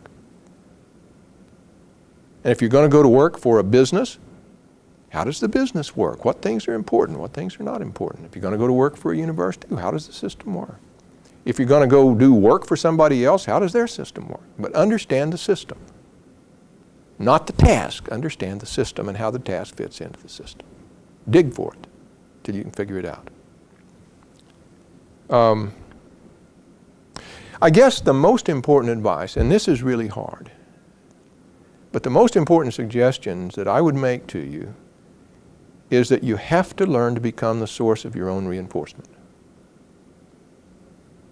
You have to learn when the work you do is the work that you ought to be doing and that the work is good enough. That if you allow yourself to be dependent on head pats and back slaps and attaboys or attagirls from your bosses or your colleagues or your others, that's a big mistake. I'm not saying you can't be, social and a real human being, but I'm saying do not become dependent on these kinds of situations and let yourself be driven by what other people think you ought to be doing. And so my major professor said when I graduated, he said, I have one request. He said, please do not ever embarrass me by becoming the teacher of the year.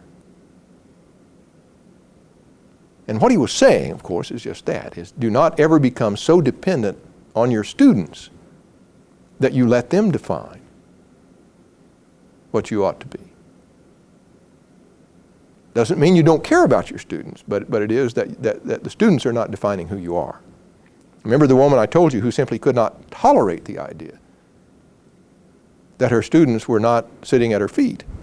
They were growing on their own. They were becoming. And although she was helpful in the process, she was not doing it to them. See? So I would say those are things that are far more important than anything else. I guess the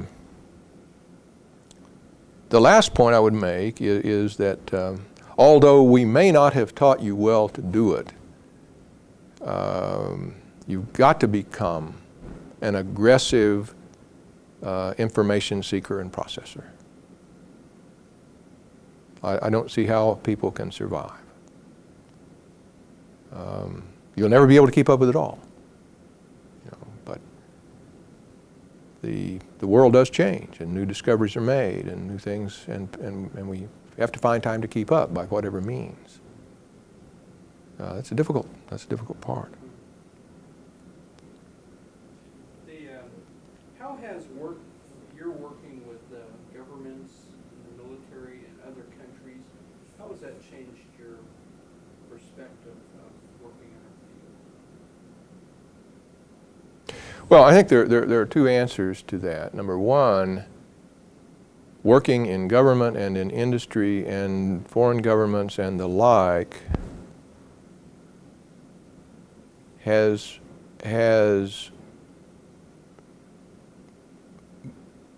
facilitated my understanding of how difficult it is to do good work. That is, the very structure of government organizations, the very structure of military organizations, makes it incredibly challenging to those who want to do good work and to keep good work.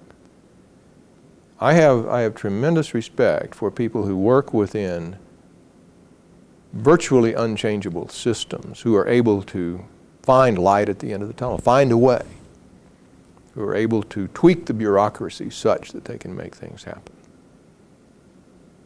You know, I get as frustrated with people in government as anyone else,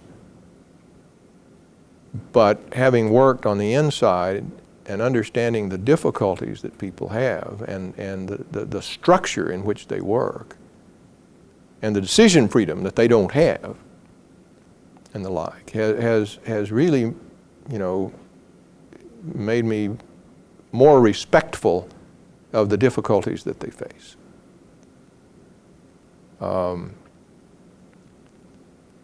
What that has done then has caused me to try to work in a way in which I can try to relieve as many of those difficulties as I can as an outsider. And to do work that can sometimes make a difference. You know, as a gray-haired guy in a blue suit from out of town with a tray of slides, you can say a lot of things to people that insiders can't say, and sound real credible when you do that. And you can help sometimes. We live in a probabilistic world, and there are no certainties in that. And so you're trying to bet with the house, you're trying to play the odds and say, you know, what can I do that's going to work? I would say that goes back to the earlier statement, try to understand the system. Try to understand where this person is and what the controls are on the person that basically say what they can and can't do. What are their rules? What are their situations? It's very easy to get frustrated. It's very easy to say, I don't understand why they don't just. I was at a party the other night and I heard a person say, you know, I really don't understand why teachers don't just. And she had some solution. I said, if you got a half an hour, I can tell you why, and I can make it very clear to you, but you don't want to know. Because it isn't easy, it isn't simple. You can't say it in one line. You know, they live in an environment, blah, blah, blah, blah. I mean, you know, they're subject to all kinds of rules and regulations, and you have to understand those things.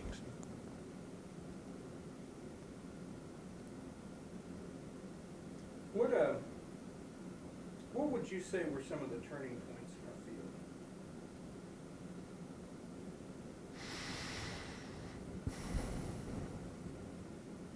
Well, early, of course, the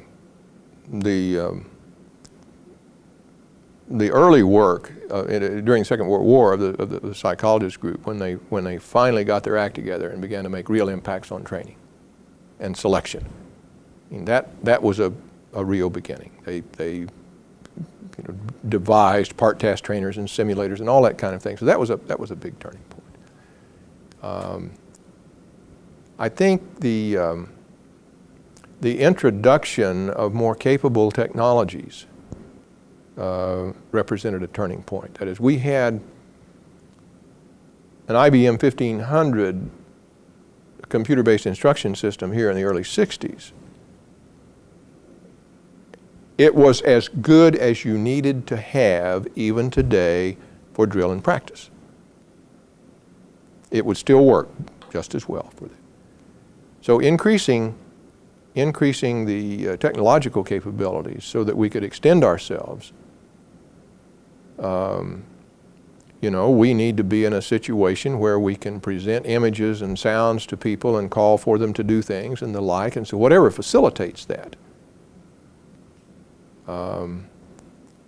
You know, gosh, I can still do real good work with video discs.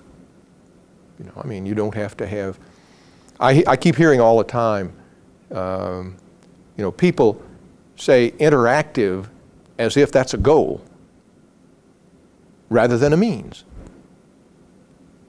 You know, you read all the hardware and all the information technology stuff and, oh, this is interactive. Well, being interactive may or may not facilitate what it is that you're trying to do. That's where learning comes in. That's where the research community comes in. So interactive is to me, one of those great bandwagons that's going down the wrong track. Now, some people, I suppose, would like to go see the film and participate in deciding how it's going to end.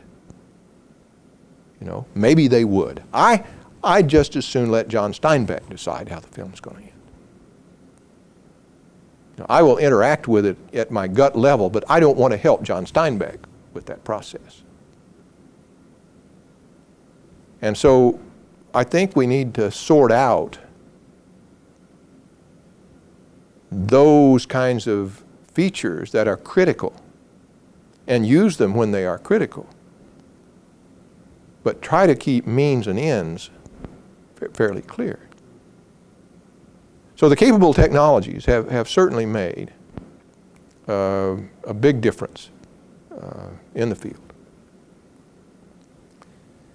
And then I guess the third turning point, and it wasn't a turning point, but it was a result that's made probably as much difference as anything else, is the number of our people who are now out working. I can remember when I would sit down and counsel a student going to take a job from Florida State University, and I would say to them, now, you're accustomed to living in an environment in which everybody around you knows your business and that you can talk to, and they know what you do and you know what they do.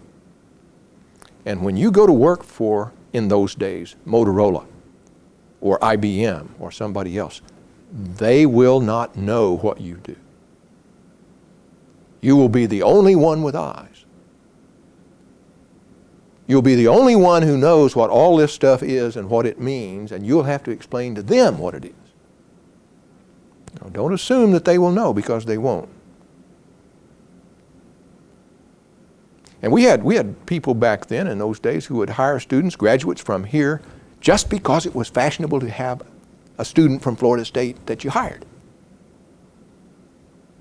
They didn't know what they were going to do with them, but,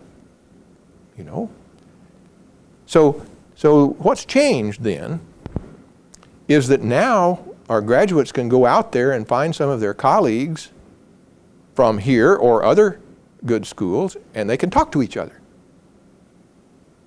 They're not isolates. They're not the only people in town who know what they're talking about. Actually, they can even get coaching and help from some of the people who've been there longer. And so the pervasiveness of the field, I think, makes a huge difference. And success breeds success. The more we graduate, the more they demand, seems to me. We're going through a time right now when business is very good and unemployment's down, and we conducted our annual Get a Job seminar last January, and we had about 20 people show up because everybody else already had jobs. So that's a good sign. We've put ourselves out of work, in a sense, of doing that. What are your predictions for the future of instruction systems from our field? I think we're going to see better applications of automated systems. I think we're going to see, whether they're called ID2 or artificial intelligence or expert systems or authoring languages or whatever, but I think we're going to see processes reduced to electronic performance support technology that make people capable on-the-job performers as good as master's students we produced 10 and 15 years ago. It's just coming. We don't have any secrets anymore. We don't have processes that are so arcane that only a few people in the world know or can learn how to do them. And the market will be there. More and more people are wanting these kinds of products. So we have, we will become more familiar and more productive by using these tools than we would have otherwise. I don't think they're not going to replace us. It's just that our jobs will be slightly different as a function of getting everybody up to speed more quickly, which suggests that things will change somewhat more quickly as you can do that. I believe that the knowledge accumulation in the research that if you call it research, that I see in many of the journals, we pretty well mined the field. That mine is dry. And so we need some new basic research to inform our practice. I think that is a real serious threat. As I look at what's in these articles and in many of the books and so on today, I do not see much in the way of incremental improvement from 20 years ago. Much in the way of, try that in biology or chemistry or someplace else. In my view, the base science of instructional systems is going to be psychology, research in psychology, research in sociology, perhaps some new ideas in management. But the deck chair shuffling of which most research studies are done in the ID field is very shallow, and for the most part not generalizable. For the most part, minimal effect sizes. And so we need an infusion of new ideas. We need some new research, to bring in new research, which is hard to do because it's hard to find research money. It's not like 30 years ago where in fact you could find money to do real research. And that makes it extremely hard to grow your field if you can't invest, a part of your resources in research.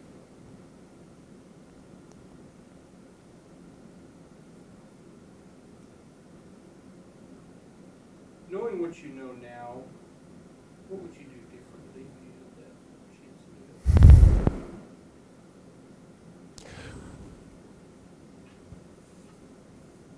it? Probably the thing that I regret most that I did not do, and it was deliberate, perhaps ill-advised, but nevertheless deliberate. Rather, I had a very strong philosophical perspective, and that is this. We teach in a college of education. We teach in a professional school. Therefore, we are professionally bound to maintain a professional practice. Is the people who are serious about a profession, the physicians and the lawyers and all and the others, they maintain a professional practice. And I think to do that, you've got to work fairly hard at it. But you really can't stay in touch with the outside world from the ivory tower. And so that's a decision I made a long time ago. Well, what that means is that if you occupy your time in the professional practice and in doing R&D, you give up time that people ordinarily use to write books and more articles. And so I guess if I had been smart enough, I could have chiseled out a little more time to write books about some of these programs that I thought were fairly important at the time. Because I read books that were written by people who've never done it. And I think that's a mistake. I think people who have never done the work, who've never designed and developed and implemented any large systems, who write books about it, are only writing books based on thoughts expressed by other people who have written books who haven't done it. And so I guess I feel kind of irresponsible for not documenting more clearly some of the things that happen when you do it right and when you do it wrong. And I think that would be an area, certainly my plan is to try to remedy that. It will take a while to do it, but I suppose that's the one area in which I feel the greatest vulnerability. How important is it for professionals and graduate students in our field to be involved in professional organizations in our field?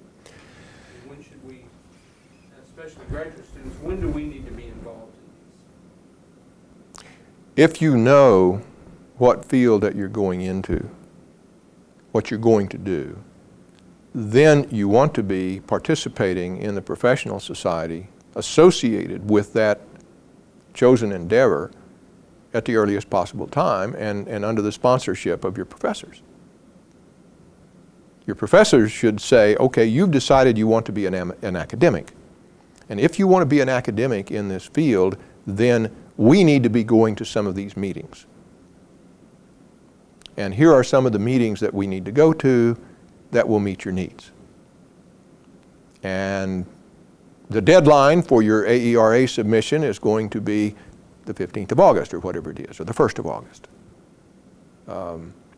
So the most important part of that is picking the area that is going to be most productive for you as you choose your field. Now I add one other requirement.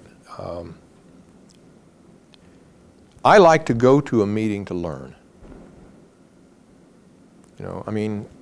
Yes, it's nice to go and see your old friends, and it's nice to meet other people in the field, but principally, when I go to a professional meeting, I want to come back knowing something other than gossip that I didn't know when I went.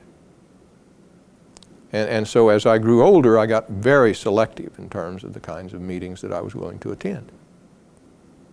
Unless the content is intellectually challenging, and there are some really good things there that I can use, I don't have time to go. So I guess pick it on those criteria, I would say. What do you want to do? And then what can you learn? And you can socialize yourself in the profession only so far. Ultimately, you have to produce.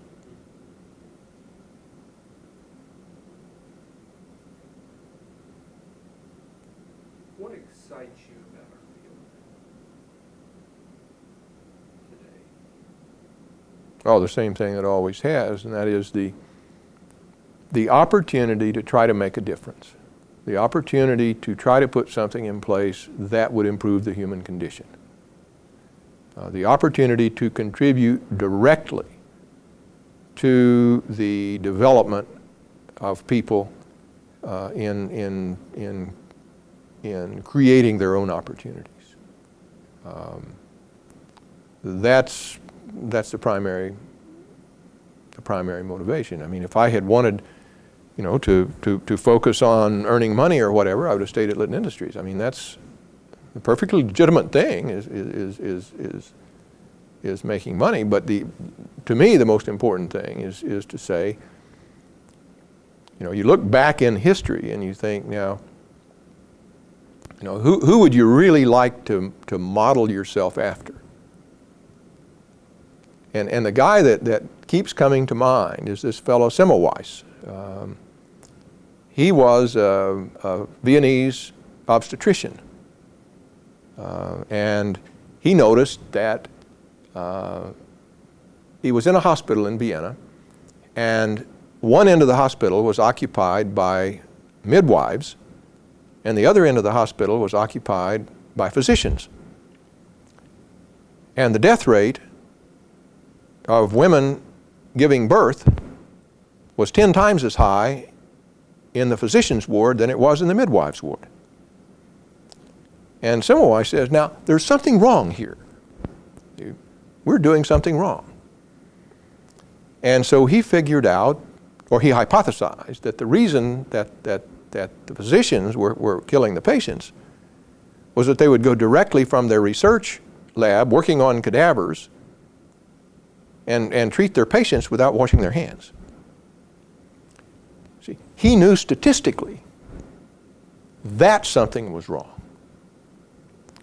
But he did not know he did not know why. He couldn't know why until Pasteur came along and found the bugs for him.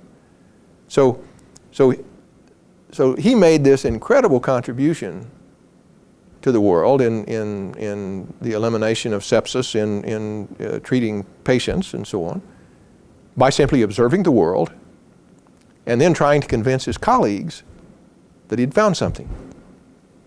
Now, that's why I like, because he said, I've got to do something about this. I know something that I'd like for other people to know. And he became what was kind of the idealized change manager.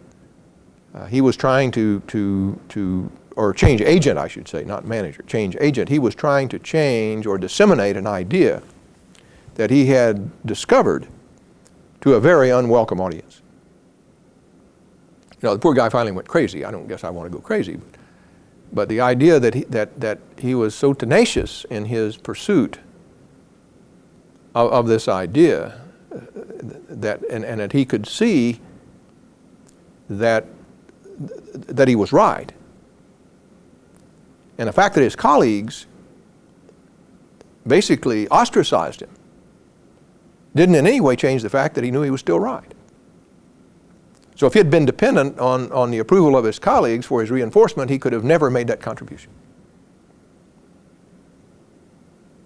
Now,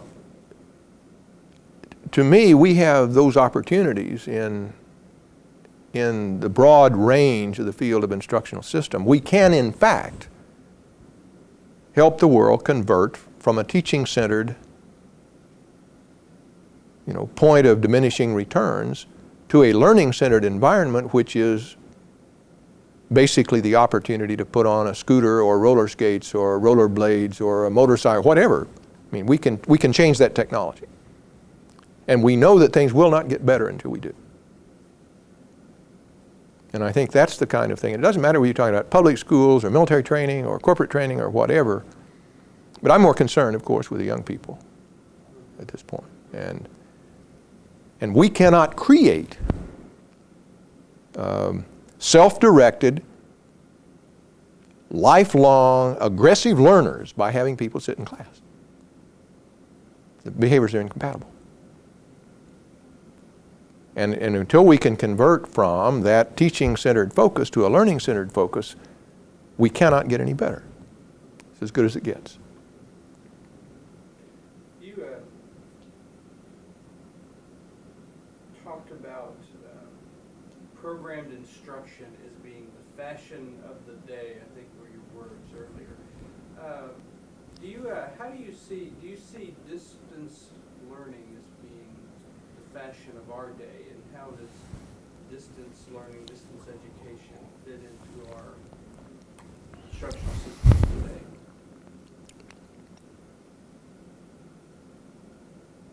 today? Well, there are a number of, in the first place, I think learning is never done as a distance. Learning is done in one's own nervous system. Learning is done right here. So we don't do that at a distance. We may teach at a distance, but we learn right here in our own nervous system. I think it's important to remember that. If our purpose is to create learning or to cause learning, then there are design issues that we have to address. I believe that one of our design objectives in school year 2000 was to bring the accumulated knowledge of humankind to the desktop so that we wouldn't have to be out there running around in the world looking for it. And I believe distance education systems are able to do that. They're able to bring the knowledge that we need to us at the time we need it. And so, to me, that is a natural evolution of where we've been, and it's not a fad. I believe that the competition is going to get intense, and we'll have a big shakeout. And those people who are doing it right will survive, and those people who aren't doing it right won't. And whatever doing it right is going to take some thought and planning. In many ways, it's a very exciting opportunity. And we've barely scratched the surface. But in my simple-minded way, I think there are really two kinds of people out there. And half of them, or some proportion, need a diploma. They need a certificate. They need something that says they are somebody. And the other half need the knowledge. And, I am in the position, I don't need a certificate, I need knowledge. I need to know something. I need to know about something, or how to, or whatever. And so I'm a customer of those organizations who are going to teach me how to do what I need to know, or about those things I need to know. Now, you, on the other hand, do not yet have a degree, or may not, and therefore, you may need to have a certificate, or a diploma, or something. So now we have to decide, you as a potential customer, whose diploma is going to carry the most weight?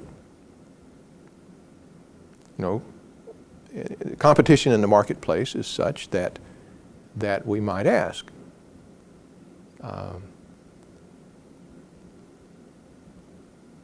somehow I think we will have to compete very hard when AT&T or Sun Microsystems or DuPont decide to offer degree programs in information technology, chemical engineering, software design.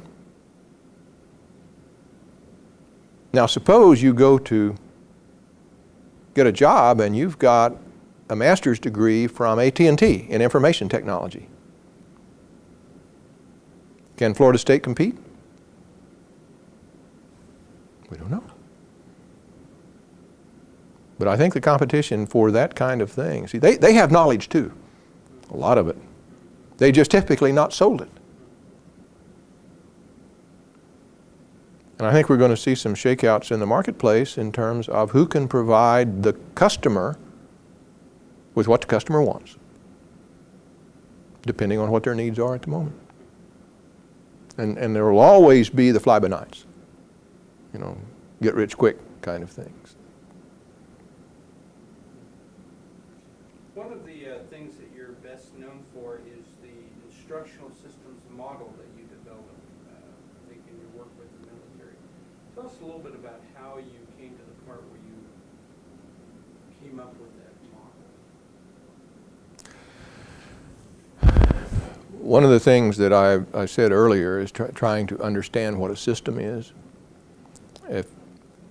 First, I do not believe that there is any possibility of having a one-size-fits-all generic instructional design model that works for all organizations.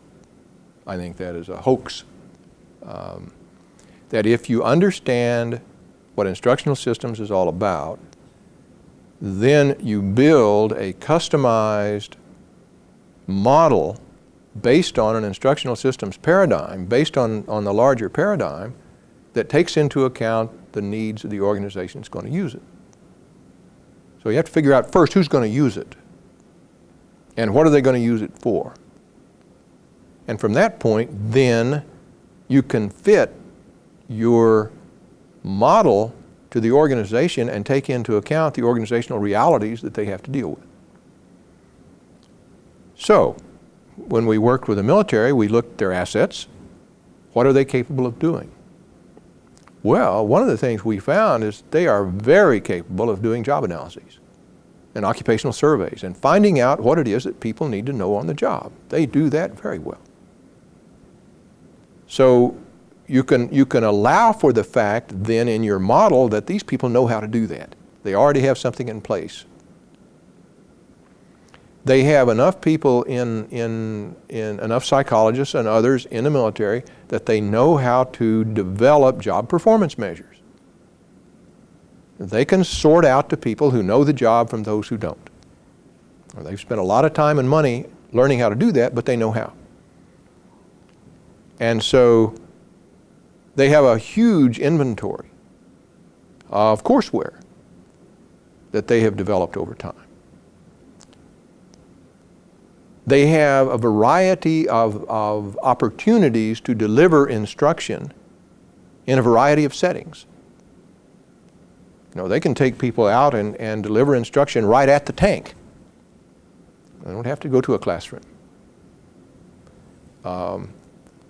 And so you go through the capabilities of the organization and analysis of the assets, and you figure out what they know how to do and what they have as assets, and then you can mold those capabilities into a set of procedures that are designed to facilitate instructional development within that organization. But I believe and have strongly believed from the beginning that you don't ever go out and find a model and then go look for an organization and stick it in. I mean, that to me is just totally irresponsible. I think it's naive on the part of the organization that they believe that you know, if you're working in company A and you're looking at the AT&T model, it may or may not fit, but it probably is going to require adaptation. Because it's hard to imagine two organizations being alike. Now, that can be carried to an extreme. A number of years ago, we did some work for American Express. And the work we were doing had to do with training people how to handle various and sundry documents that came from their customers. Federal law requires that all of their customers, because they are in interstate commerce, be treated alike. So they didn't decide that. The government decided that you can't treat customers in Iowa differently than you treat them in Kansas. That's just not legal. So we went to visit their operations centers, one in Fort Lauderdale, one in Phoenix, one in New York. And we found their training departments developing lessons, if you will, on the same topics in all three centers. And so you're paying 3 times to get the same lesson developed. And we asked, well now, you know the people in Phoenix are developing this lesson. Is there some reason why you can't use their lesson? Well, of course we can't use their lesson. It wouldn't meet our needs. Well, tell me what needs you have that are different than their needs. Well, we have a unique situation here in New York. We simply couldn't possibly use instruction that was developed in Phoenix. You mean the federal government doesn't regulate what you can teach these people? Well, yes. You think you're going to teach them how to treat your customers differently than they're going to teach them in Phoenix? Well, they can't. But instruction that they develop in Phoenix couldn't be used in New York, no. So you can carry these things to extreme, that we are so unique that everything we do must be custom for us, no matter if it costs the corporation 3 times to develop the same lesson. And I think the real issue in system design is to be able to tell the difference between situations in which people are giving you false information about what the organization needs and what the capabilities are, and people who are genuinely saying that doesn't seem to meet the problem, you know, that is not a solution for a problem we have, kind of thing. And that's what's important. I think that's why it's far more important to understand the system. Given that you understand the system, then there are a variety of models that can inform you in terms of how you might approach a problem that you have to solve. I do believe that it's very important for large organizations to have an adopted model so that they can bring their people on board and get everybody saying the same thing to the customer and developing a situation in which the customer can trust person A to say about the same thing as person B. I mean, you know what it's like to go into an organization, you get 6 different answers to the same question. You don't want that. So large organizations do need a unique custom model and set of procedures that will allow them to serve their clients. And they may have more than one model for different clients. Nothing wrong with that. But they need to be able to teach their own people how to use a set of procedures. that would be consistent, across organizations. I think that's an important part. What would be two or three books that you would recommend that every graduate student in our program read, be familiar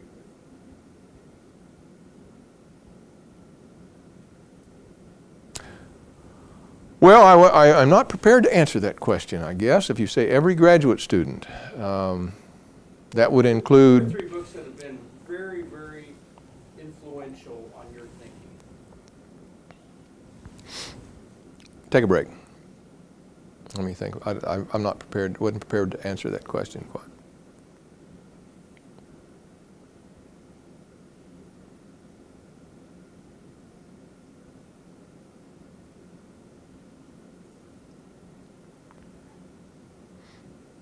I think we're close to, we're also close to being done. I don't even know what time it is. 12:30. My goodness, I thought we'd be through before this. I talk too much. Well, words of wisdom, lots of good things. You've talked, one of the questions since we're off the air, you've really talked about. Yeah. Okay, right. all right. Let's check his mic real quick. Yeah, I'll check that. And then we'll just say a couple of, say a couple words. Now is the time for all good people to come to the call of their country. Okay, all right. Dr. Branson, as professionals in our field, what can we do to improve education? Oh, that is a profound question, and one in which I think you probably would serve yourself best, unless you can devote full time to it, to removing the obligation from your conscience. It is a formidable system. I heard a professor not long ago ask the question, I really don't understand why teachers who've had my class don't use instructional design principles in their teaching, which strikes me as being, if you made a job analysis of what teachers do, you go understand the circumstances under which they work. And then if you can still ask the question, why don't they use instructional design in their classes, you wouldn't understand the answer. If you don't understand the job, if you don't understand their circumstances, the chances of doing something by coursework are effectively nil. The education establishment is not going to be shaped up by new teachers. And I think that's really critical. Instructional systems people who have a lot of good ideas might be able to make contributions at the local school where their kids go or something of that sort, but unless you can really devote full time and get yourself in a position, you aren't going to be able to help much. It's a formidable system.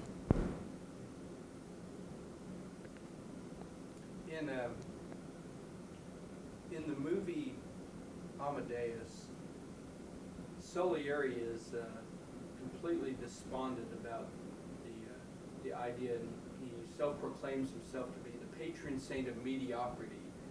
As for new graduate students and professionals coming into the field, what things can we do to keep from being mediocre? Well, mediocre, of course, is often in the eye of the beholder, and I think that's the most important thing you can do is to choose the field of engagement. Choose where you're going to engage the system. What do you mean by success? What do you mean by mediocrity? Suppose you want to go and become a professor in a university. Procedurally, what I would suggest to you is that as a graduate student, you need to find an area of research that is sufficiently interesting to you and compelling to you that you can devote good conscience time to it and learn enough about it that you can transition yourself from a graduate student through your dissertation and into the first 3 years of your job using basically the same area of knowledge. What you don't want to do is show up at your new job on a tenure track at a new university and haven't a clue as to what program of research you're going to pursue to begin your tenure folder development. And so procedurally what you can do is you can decide, I'm going to work in the area of design, or I'm going to work in the area of development, or I'm going to work in the area of whatever, and make sure it's an interesting enough and rich enough source of data that you can then begin to make contributions early in your tenure. Because one measure of success in the academic world is the number and quality of publications that you're going to put in the journals and on the bookshelves. So saying to yourself, I don't want to be mediocre, means I have to decide what measure of myself I want to take. And given that you can do that, you can say, this is where I want to be, this is who I want to be, then devoting your energy and focusing on those issues. I believe that for academics in institutions that are principally large, like Florida State and others that are devoted to the development of knowledge, it's very important to manage your time so that you have time for your teaching, you have time for your research, you have time for your reflection, and doing your own work. You must manage your own time. If you do not, somebody else will manage it for you and will not manage it to your advantage. Which means that you may have to learn how to say no to students who drop in unannounced to shoot the bull. I'm not suggesting you shouldn't do that. I'm suggesting it'll waste a lot of your time if you don't have the discipline to make yourself do those things that are going to be directly contributory to your own personal development. And it's a fine line of how much you have to do for yourself that nobody else can do, and how much you have to do for the institution. If your dream then is to make a major contribution to the field, the thing that you have to do to be able to do that is you have to broaden your scope.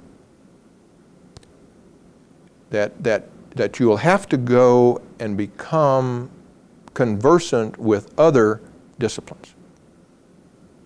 That you'll have to learn more psychology, more computer science, more sociology, more biology, whatever it is, an area in which you want to focus. But you'll need to enrich your knowledge base with knowledge from other areas, because there are smart people in other fields, and we can learn a lot. Many times we can learn a lot more from them than we can from one more person like us, in our own field. So try to avoid spending all your time with people like us. Meet others. Learn about other people. Learn about other systems. And it will greatly enrich your knowledge of information in the world. And put you in a position to be a synthetic. Now if you're one of Sternberg's analytics, it's going to be very hard for you to become a synthetic. And if you're a synthetic, it's going to be very hard to become an analytic. And if you're a street smart, you're not going to want to become either one, because you're going to survive anyway. And that's what I was trying to get at earlier in saying you kind of have to decide what makes you smile. How do you feel about what you're doing? And once you know that, then you exploit it. Exploit your strengths and your enjoyment. But so many people have great difficulty in converting or in behaving analytically when they really want to be a synthetic, or behaving synthetically when they really want to be an analytic. And I think that's a, self-appraisal and deliberate decision-making. Deliberate means writing it down. Not thinking about it before you go to sleep. Write it down.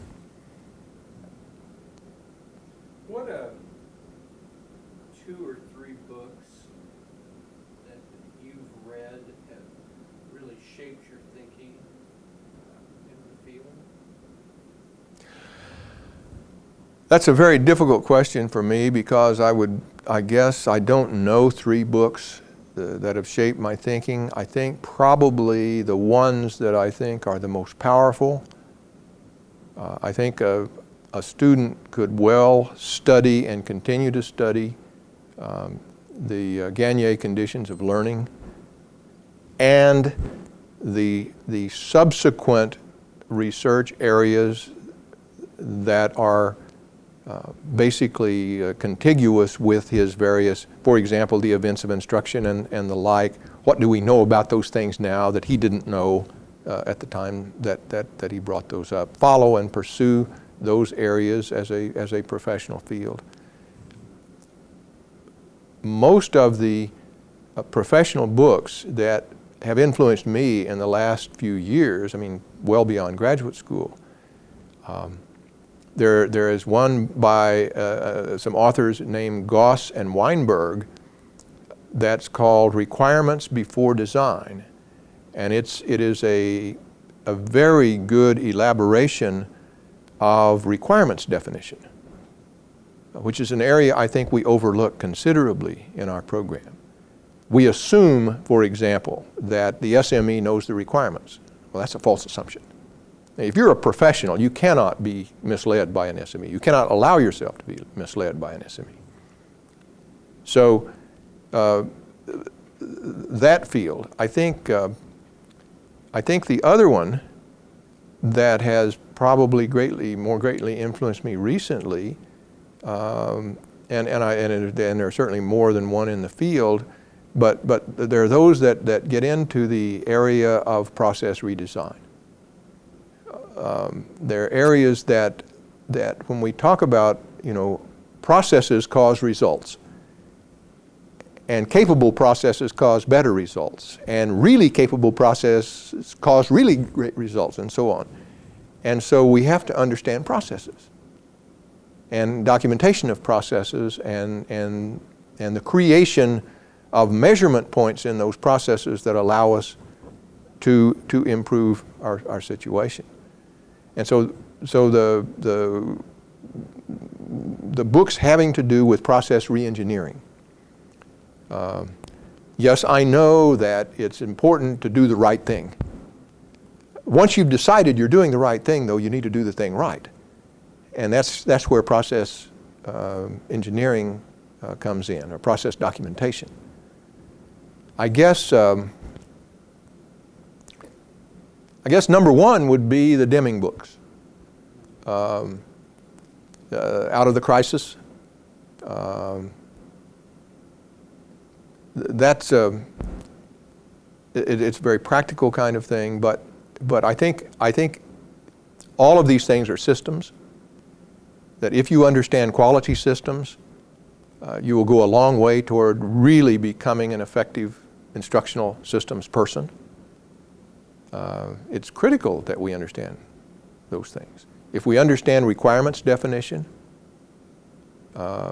gold plating and all that sort of thing, I think that's a very important set of skills and knowledges that people need to have, and they will be permanent. Process documentation, operations analysis, and the like, it's been around a long time. It's going to stay with us. Requirements definition has been around a long time. It gets better. People teach it better. It's going to stay with us.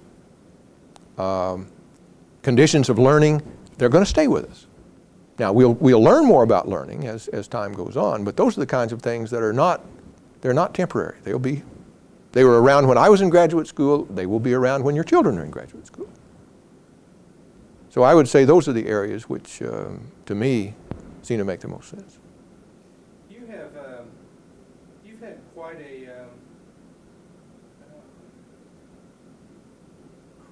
Dr. Morgan, starting all the way back from, I guess, undergraduate school. Tell us a little bit about that relationship and what that's meant to you. Well,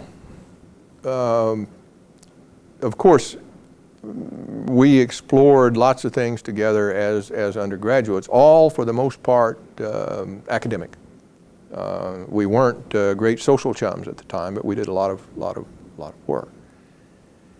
We took classes together and worked in study groups at Ohio State, and I guess the most vivid experiences that I have coming away from those is that we had a 6-person group studying for preliminary examinations and the like, and we picked our folks from specialties so that they could teach us. And as a highly selected group of folks, the peer instruction was outstanding. I mean, it really competed. And Morgan, of course, was a very great contributor to being able to reduce the complexities of a field into an understandable statement that we could write down.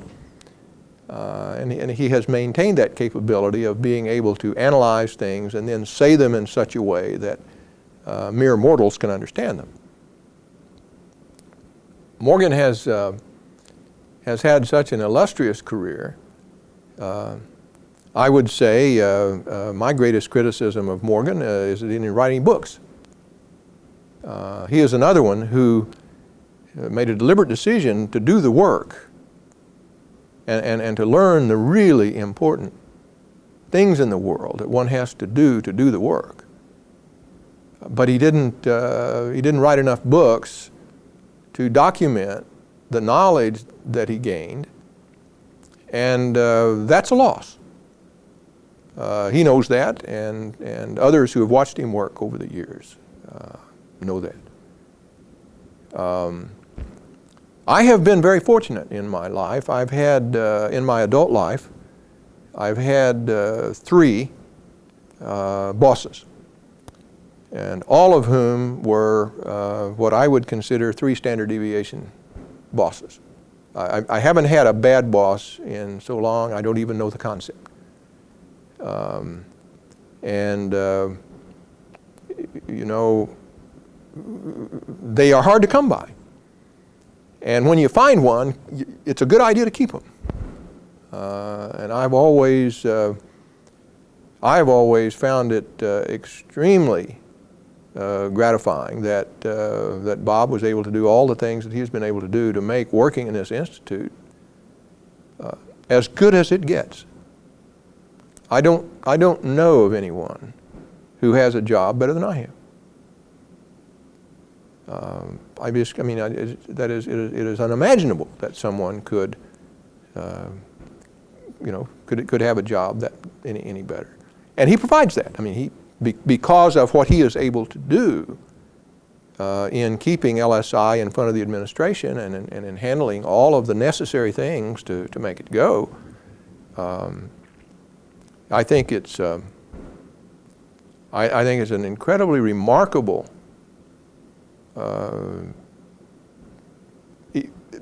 accomplishment to go through as many provosts as he's gone through and still maintained the ship, and maintained the bearing and speed in developing the field. So that has been that's been outstanding. I think the work that he's done certainly in Korea and in the rest of the world. And I keep going back to Korea because that one had closure.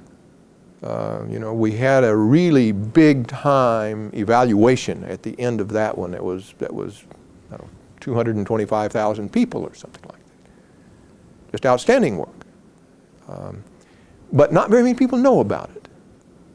That was never, and there are other people, who've run a couple of classes of students through some process and then had a few graduate students do that and get world famous because they wrote about it. And I think that's that has been our difficulty. It's been his, it's been mine. And I think that's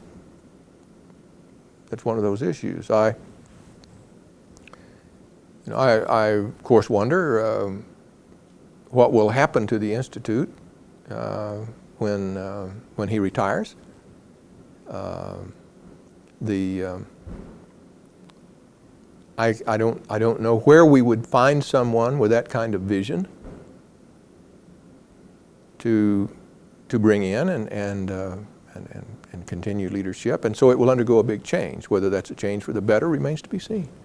Times change, requirements change. But it's been an extremely rewarding career, and I have always felt in LSI that I could do anything that I was good enough to do. And that I wasn't going to get any unrequested help from the boss on how to get it done. You know, from someone who thought they knew better how I ought to be doing my job. Not that I didn't need it from time to time, I'm saying, but I've always felt that if I could justify getting a contract to build a destroyer, I could go out and get a contract and build a destroyer. And I think within the circumstances like that, it's unimaginable that you would find a better set of circumstances in which to work. So I have been eternally grateful that I remember vividly back in '76 when we merged a couple of internal units at Florida State and put together what became LSI. And so after that was over, he said basically, now, Bob, we've got a big organization, we're all very ambitious, and we're going to divide up the world. You can have the United States, and I'm going to take the rest of the world. And that's what happened. So it was a fair division. You know, I was happy, he was happy. Well, I must ask you this question as a loyal and devoted Oklahoma Sooner. How in the world could you ever go to Oklahoma State University?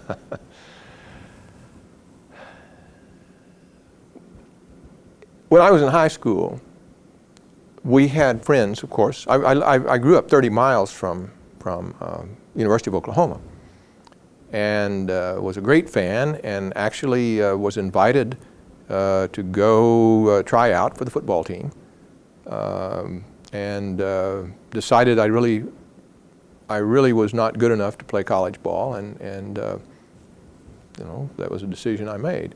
But I went to Oklahoma State, or then Oklahoma A&M, because when OU had the reputation of being an elite school. And I grew up in very modest circumstances, and it was a part of our mindset that the less financially well off went to Stillwater, and those who were more affluent went to the University of Oklahoma. It turns out quite fortuitously that it was a good choice.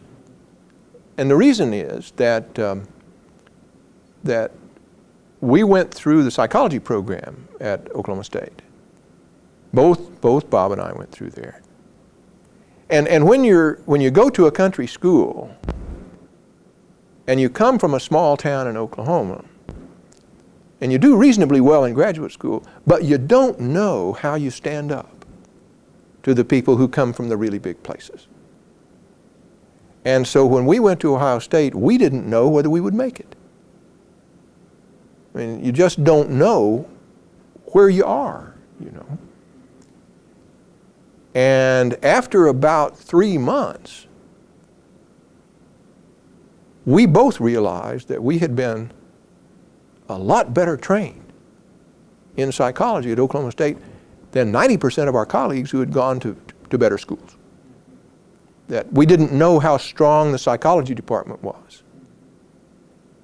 You know, I don't think it was very strong in English literature, but we had some really national class psychologists there fortuitously during that period. So it turned out to have been a good choice, but it was, you know, not totally deliberate. That's great. We appreciate your time so much in sharing with us about your life and your thoughts about the field. I know that speaking not only for myself, but for all the students across the country and students from years to come, we just appreciate your time and your effort and your willingness to be a part of this project. Well, I am grateful to have the opportunity to participate, and if there's anything that I've said that is of benefit to anyone, I'm gratified.